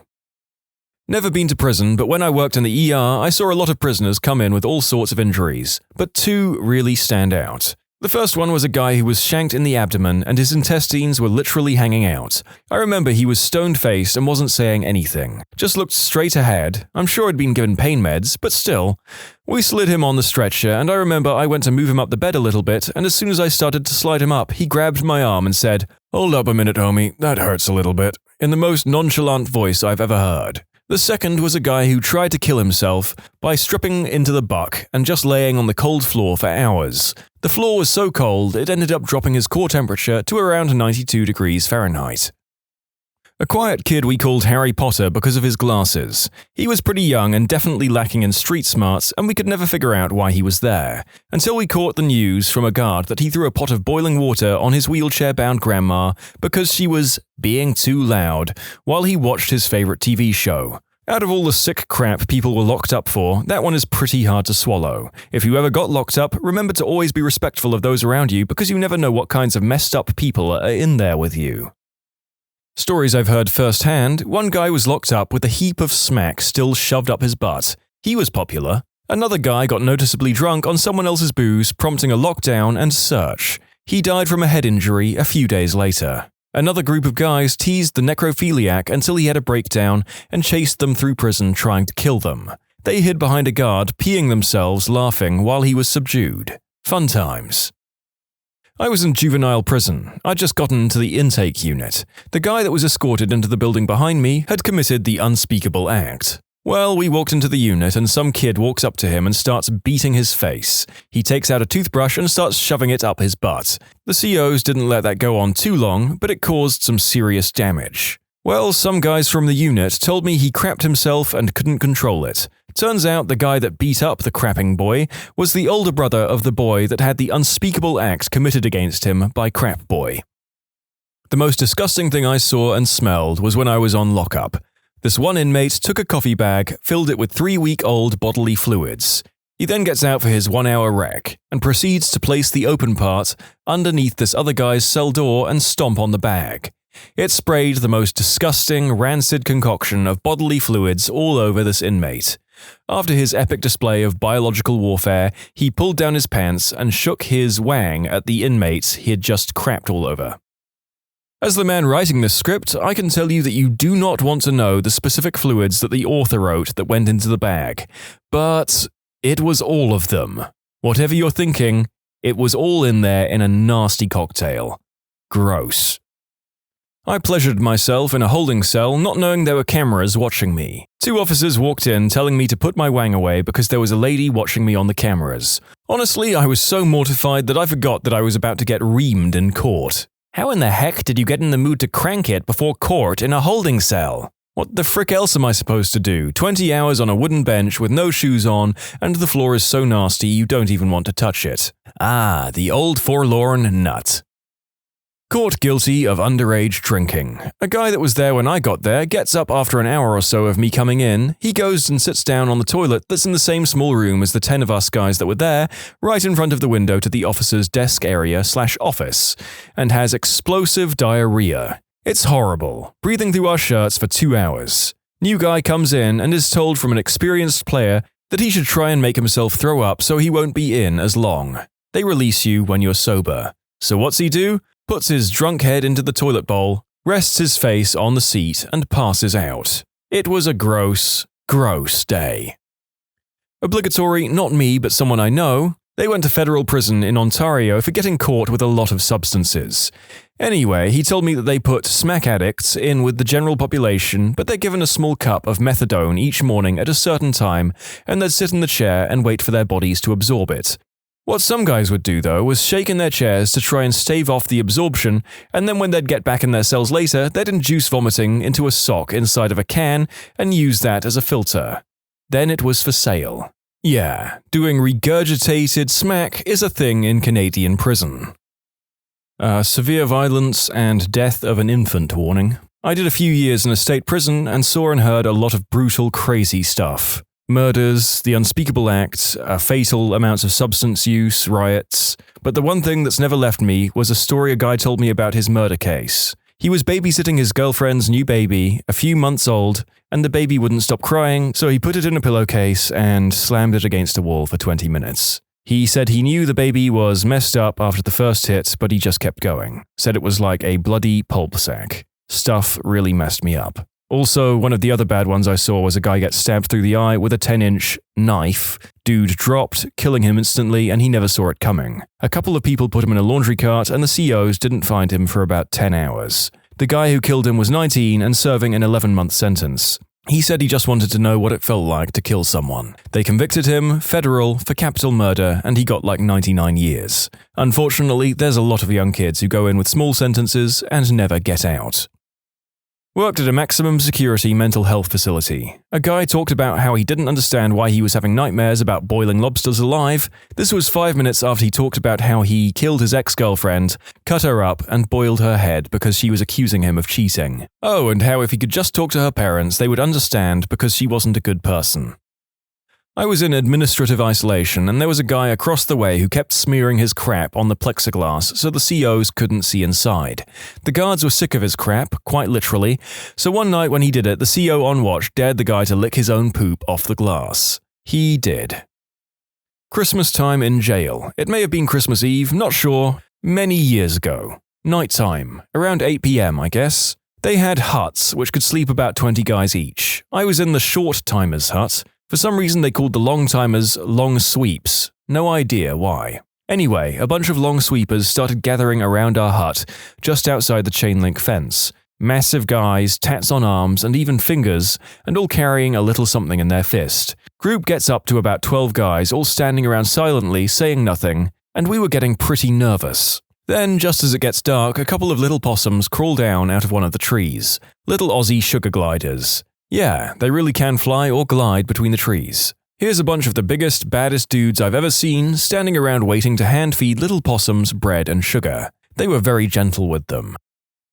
My brother told me a story about pre-prison when he was in jail. He bunked with a substance addict who was seemingly just dope sick as frick. He said he was moaning and groaning all night. He tried to tell the COs he needed help, but they ignored him, left him be. Then he puked all over himself, and the COs still wouldn't help him. They just left him there all pukey. Then after a while he started seizing. He had 2 seizures. COs did nothing. They thought he was faking. My brother said about an hour later he stopped making noises. He was silent, so he checked on him.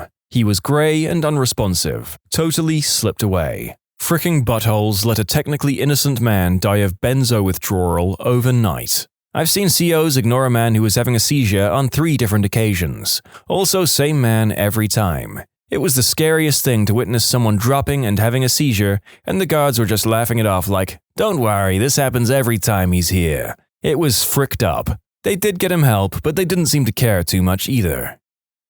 Oh, I have one. My friend was a former medical assistant at a local prison. She told me a pretty gross story that happened a while back. One of the inmates, a male, was being manipulated by one of the COs. The CO made the inmate give him oral, and when he tried to tell someone about it, no one believed him. So after the end of oral, the inmate saved the semen in his mouth, spit it in a napkin, and had his family send out the semen to get tested, and that's how the CO was caught. It was on the news and everything, I'm pretty sure.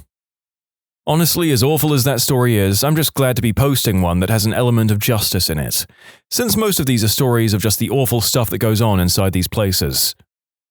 Mum was a CO at Hancock State Penitentiary in Georgia. Here are my favorite 3. The nicest guy in the place asks my mum if she wants to know what he's in for. He told her that he caught his wife cheating, so he just went and sat in his recliner to calm down. She came out and wouldn't stop apologizing after he told her to leave him alone, so he literally cut her face off. During a riot, inmates are doubled bunk in solitary confinement for a weekend. A young kid, presumably a snitch, was locked in with a significantly larger and older gangbanger notorious for the unspeakable act. The kid spent some time in hospital. You don't need details. Mum came upon a man who was stabbed in the skull right before his release. 6-inch shank sticking out of the top of his head. He kept calling out for his daughter. He didn't make it. Job screwed my mum up to the point where she started smuggling substances into the prison, and we no longer have a relationship. Don't go to prison, folks. I'm a Canadian, however I got caught up in the US federal prison system, USP Atlanta. This place, my friends, is as nasty as it gets. A new fish came in, and after doing his obligatory time in the SHU, he got moved into my unit. When he arrived, he was asked if he had any contraband with him by some of the other brothers. He made a vital mistake by telling them no, but later opening up to his cellie that he had some green herb. In prison, it doesn't take long for the block to know what's going on, and so that next morning when this guy went to the shower, he was jumped by a half dozen or so guys. They proceeded to fill up shampoo bottles with warm water and soap, then stuck them halfway up his butt in order to get the green herb out. Although this definitely would have cleaned him out, it didn't force the green herb out. One of the brothers then put on a rubber glove and went straight into the guy's butthole in order to get it out. Once they got what they were after, they proceeded to knock the guy out and hang him up to send the message. It was pretty messed up, and there was nothing anybody could do. He learned the hard way. I was in a cell for a week in a Denver city jail. My cellmate was in for the week waiting on a pickup to take him over to the ICE holding. He was older, and since he was being held and transferred over an immigration issue, he was deemed low risk. It turns out he was a famous Ethiopian torturer who had killed and maimed hundreds of prisoners. He was part of the Red Terror and was not a good guy. Being in 23-hour lockdown with this guy in a cell the size of a walk-in closet was interesting to say the least. So I've never been incarcerated, however I used to work for our local jails as a medical officer. Still to this day, I'm traumatized by abscesses the size of golf balls, leaking smelly green pus, and a girl we like to refer to as Pharmacy Snatch. Pharmacy Snitch was found taking pills in the book holding cells and somehow smuggled these pills into Gen Pop. She entered my clinic with her hands in her uniform, and I kept hearing a rustling sound of some sort. I promptly called the acting captain in to investigate, and had to witness the good old squat and cough. As Pharmacy Snatch did as she was told, a rubber glove containing 20 pills, a Bic pipe, foils, and a lighter fell out. She had some more pills in her uniform shirt and shoe as well, which is where I heard the noise. She tried to throw it behind my desk. I didn't actually go to prison, but I spent a year in Los Angeles County Jail, which is the most infamous for being the suckiest system in the US. It does suck. It sucks terribly. 1. It was my first week and I was sitting on my bunk when I suddenly hear what sounds like a rabbit dying a gruesome death. Turns out a guy got caught stealing and was getting stomped out. The thief was getting his head stomped on by 3 other guys, over which I found out later was a stolen ramen packet. What went through my mind was, these people are going to put this poor guy into a wheelchair over $1. Not a pretty sight for a first-timer, but what I remember most was the screaming. I reiterate that it sounded just like a rabbit getting mauled. Poor guy left on a stretcher. 2. I heard this from an OG who's been in and out of the system. Apparently upstate, in prison, there's a guy from Grape Street Crip who went by the name Purple Passion. Supposedly, Purple Passion was 6'3", 250 plus pounds, and who once he found someone he liked would KO the unfortunate victim and reap the spoils. If he liked it, he'll leave an unwrapped and bitten Snickers bar. If not, then a wrapped Snickers bar. Now, what went through my mind was, how could someone be so cruel yet so considerate as to plant a Snickers afterwards? Also heard of others, if not the same person, going by a different name, Snickers Bandit, and El Joto Magnifico Caliente. 3. You can hear a popping sound, closest I can describe, when someone is stabbed. 4. The Asians, or others, used to have their own exclusive dorm, but that was revoked in the early 2000s when an inmate was killed. I can't remember whether it was over a gambling dispute or because he'd done stuff to kids. Supposedly, there was an attempt to conceal the killing by snapping the bones of the deceased and dismembering the limbs with crude instruments. They then stuffed what parts they couldn't flush down the toilet into the laundry cart. 5. Inmates are housed in either dorms, 60-foot by 90-foot rooms that hold 64 to 96 people, or in cells. I was housed in the former. So we're kept in these concrete boxes, and when a riot pops off due to interracial disputes, there's no place to escape when they start sending in tear gas grenades. If you ever found yourself in one, smear baby oil or Vaseline on your face and wrap a wet towel or t-shirt around. 6. Offenses involving children are frowned upon, even if consensual. There was this one guy, first-timer like myself, who'd apparently given substances to a 15-year-old girl, and they did it. We're sitting in the day room, and he's telling us this like it's something to brag about, and assuredly it got everyone's attention. There were 2 other guys he shared his cell with, both having come down from prison for an added charge. After retiring to our cells, we hear a yell and a scuffle. Turns out the man in question was getting his own comeuppance in non-consensual relations. The entire cell block was cheering this on. The raucous eventually recedes and then silence. Slowly, the smell of feces just permeates throughout the block. The guy had the unspeakable act committed against him, and from what I heard, he stayed under his bunk until the next shower day when he rushed out of his cell begging the guards for help. The food was inhumane. No identifiable meat, plus everything had to be able to be eaten with a spoon because they weren't about to hand out forks and knives. Fun few days. Yep, a family member of mine was in jail for a couple of years for carrying green herb. Don't ask, he was in there way too long and the whole situation was super messed up. He said one of the worst things was the food. They had to eat some mushy Bologna stuff that made him gag when he even talks about it. He said they saw a starving cat outside once and they put the Bologna out for it to eat. The cat smelled it, shook its head in obvious disgust, and ran away. Holy crap, I thought they were about to eat the cat. I was sent to a woman's prison for about 5 years, and there was a girl in there who was famous for getting high on crystal while babysitting an 8-year-old and then killed the kid. Another one that I found disturbing was a girl who threw her newborn into the trash after she went into labor at home. I mean, you hear about this kind of stuff all the time and it's messed up, but then to be surrounded by people who've actually done it is freaking nuts. Also, it was heartbreaking to see mothers getting visits from their young children, always tears from both parties because mummy still can't come home. A lot of these women were actually good people who just made stupid mistakes. Managers, what secret tests do you put interviewees through without their knowing? I was a manager for Staples for a little bit and did some hiring of computer techs and computer salesmen or office supply people, copy and print people, as well as general cashiers. There was this one woman with 6 felony convictions that I had to interview for legal purposes.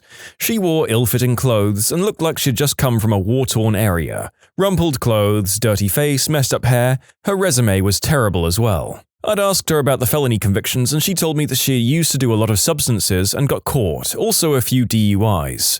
She pulled a 1-year Narcotics Anonymous and 6-month Alcoholics Anonymous coins and said she just needed someone to give her a chance.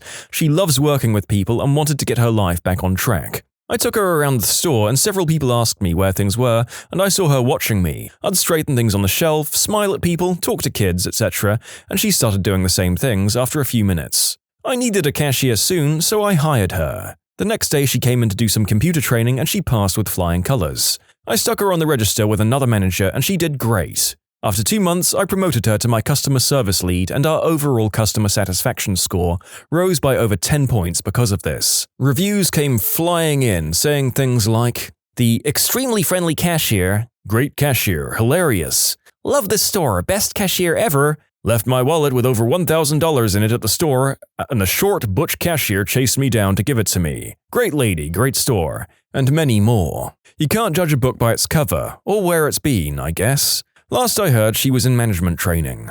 I left the company for greener pastures about 6 to 8 months after that, and now I don't get to hire anyone, except interns or work and study recipients. I spoke to her on Facebook again and she said that she was turned down for more than a dozen jobs before I gave her a chance. Walmart, Warehouse Market, Office Depot, Food Pyramid, and little stores like that turned her down without interviewing her. She called every place and they said that her criminal record made it difficult for them to hire her to work with money. She's about to get her 2-year AA pin next week. That's a great story. I wish every manager out there could read it. My dad once rented a piece of property to a man with a felony conviction.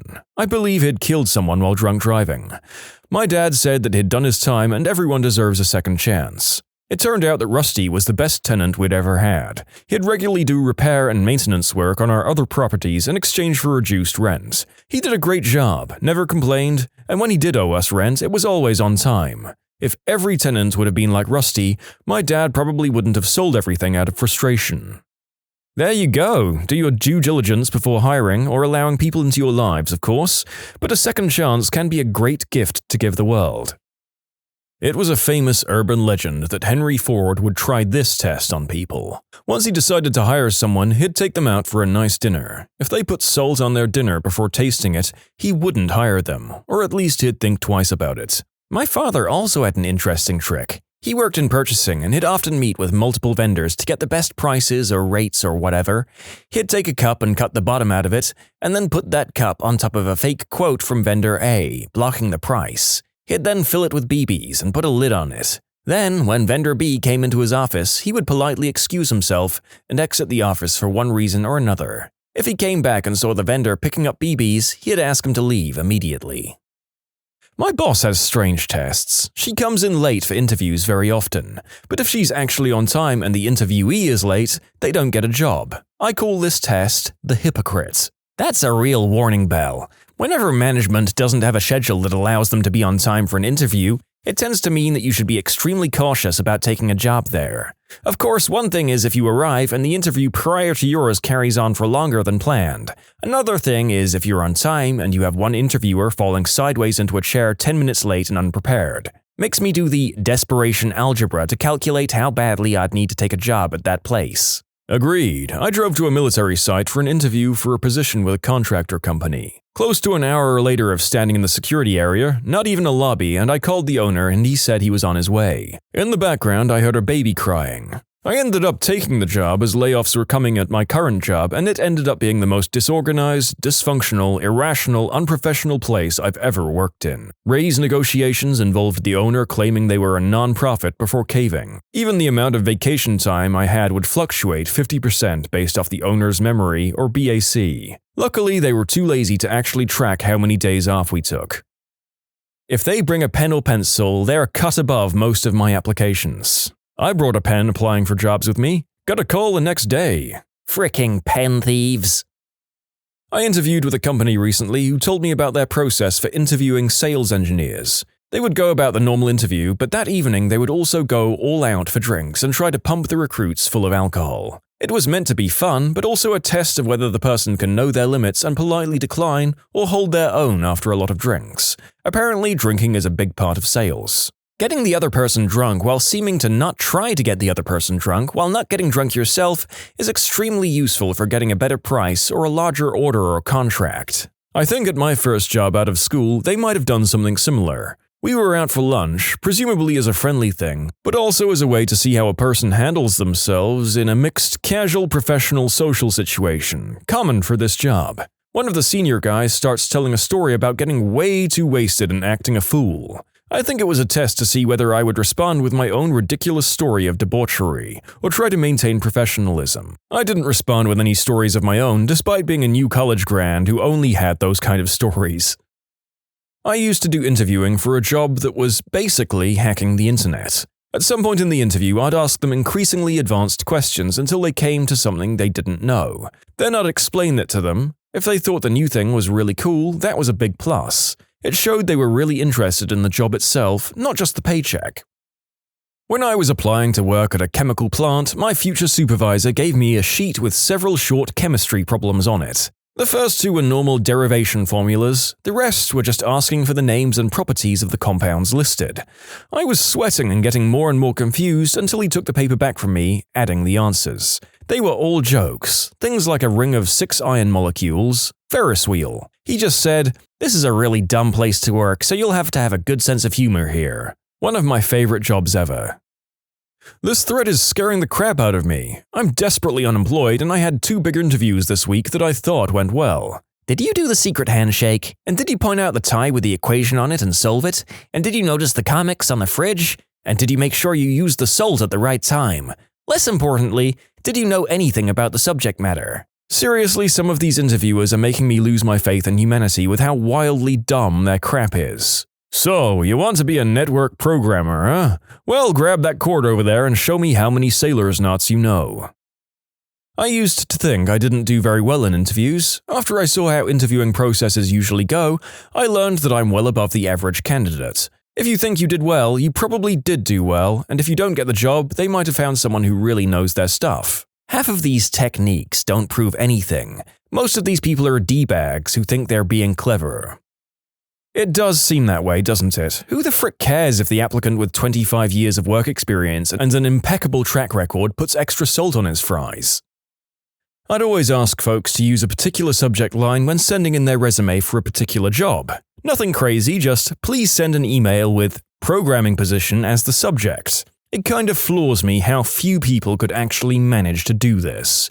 I noticed when they did. I do the same on Craigslist. I put in a code word at the end of the ad to make sure people actually read the specifications and requirements. Usually, they don't.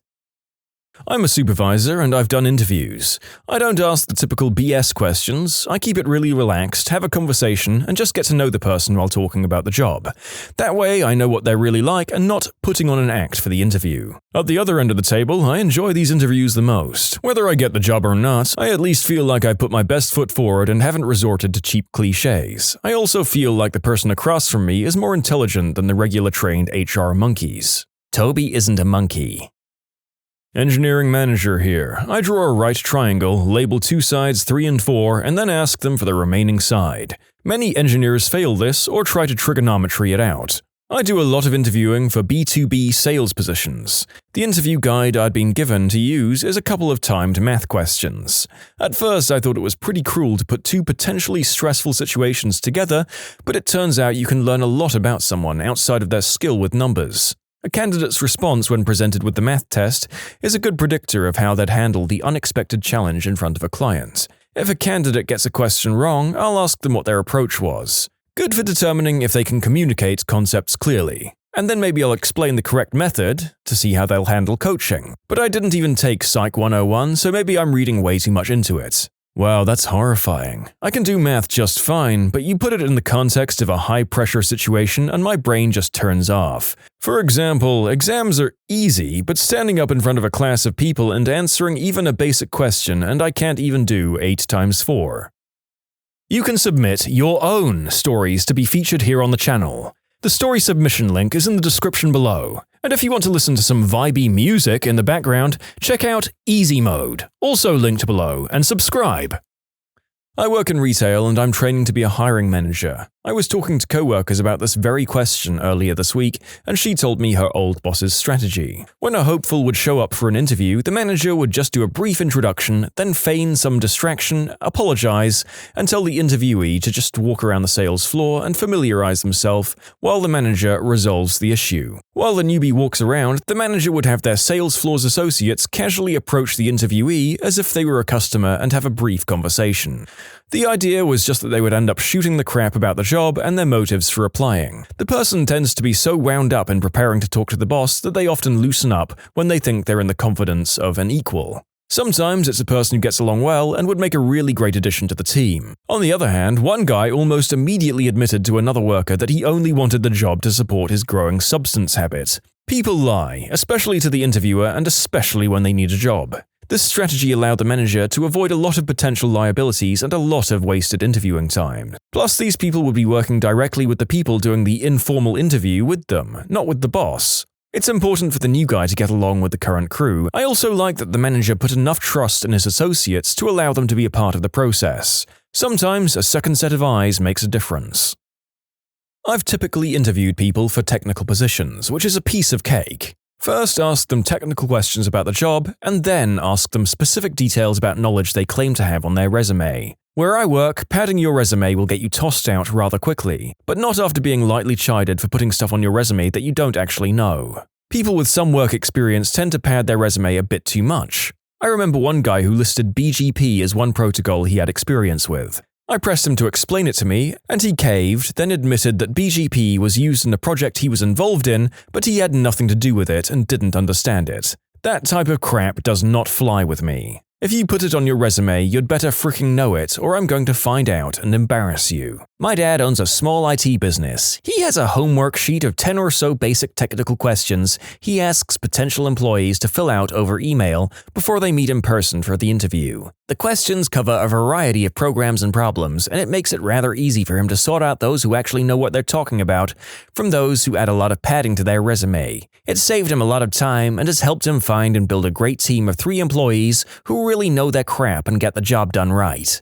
Out of curiosity, what's to stop me from Googling the answers to the questions? He knows this is something people can do, so he really reads into what they're saying. Is there a common theme of how the person looks at problems? And is there a pattern in their methods? If every question has a dramatically different approach to it, it's quite clear they didn't come up with the answers themselves. Like how teachers look at homework. He isn't looking for the answer, he's looking for their methods.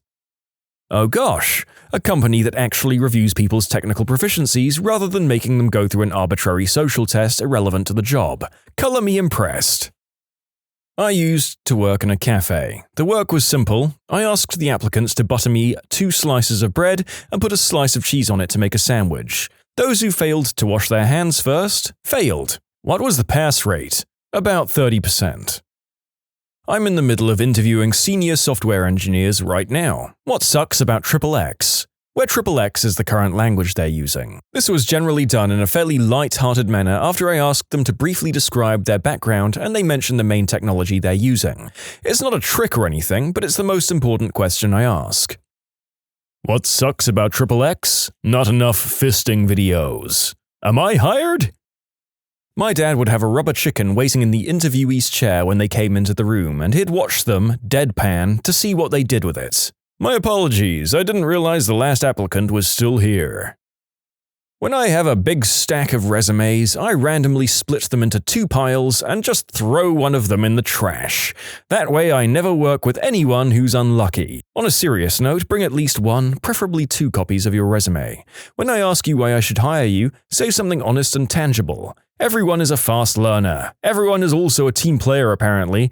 These are the 2 most worthless comments you can make to me.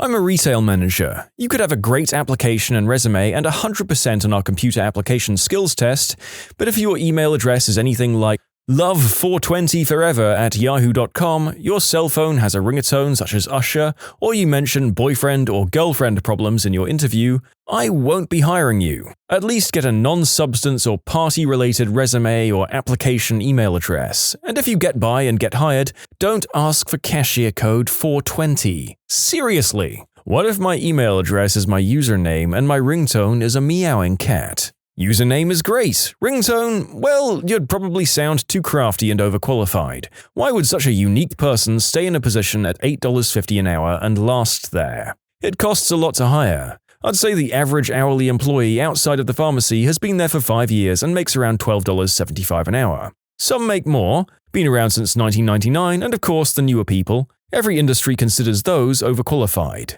It makes sense, sadly.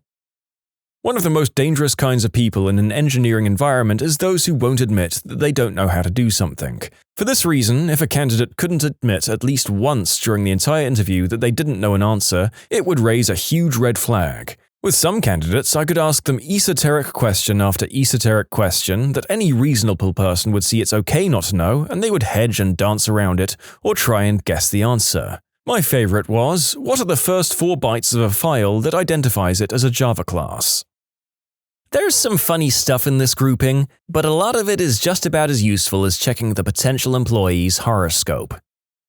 This reminds me of a joke. 3 wannabe MI5 agents are being interviewed. 2 men and a woman. They're given firearms and told to go into a room and shoot whoever's in there. But they're not told that the weapons contain blanks. The first man goes in and sees his girlfriend sitting on a chair in the middle of the room. He immediately breaks down in tears and can't do it. The second man goes in and sees his wife on the chair. After 30 minutes, he pulls the trigger and emerges distraught. He's passed the test, but his wife hates him. The woman goes in and sees her husband on the chair. After 10 minutes, she comes out covered in blood. The interviewer says, "What the frick happened? That weapon was loaded with blanks." "I know," she says angrily. "I had to beat him to death with the chair." I like that the married interviewees are the ones who managed to pass the test. She was told to shoot whoever was in there, not kill him. I'm sure she didn't get the job. Well, she did go above and beyond what was asked, though. She's a go-getter.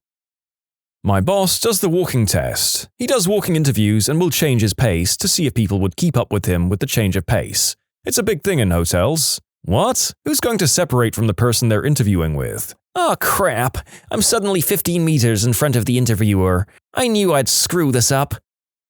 I'm an editor who sometimes has to hire other editors. The interview is usually just a formality for me. The resume and cover letter tell me almost everything I need to know. Mistakes on the resume? No way you're getting a call. Disorganized or confusing layout? No thanks, I need people whose main goal is to communicate clearly. Applicants move up in the pool if their style choices, such as using the Oxford comma, match my company's, because I figure it will be easier for them to conform to our style guidelines. I'll also look for writing samples on the web.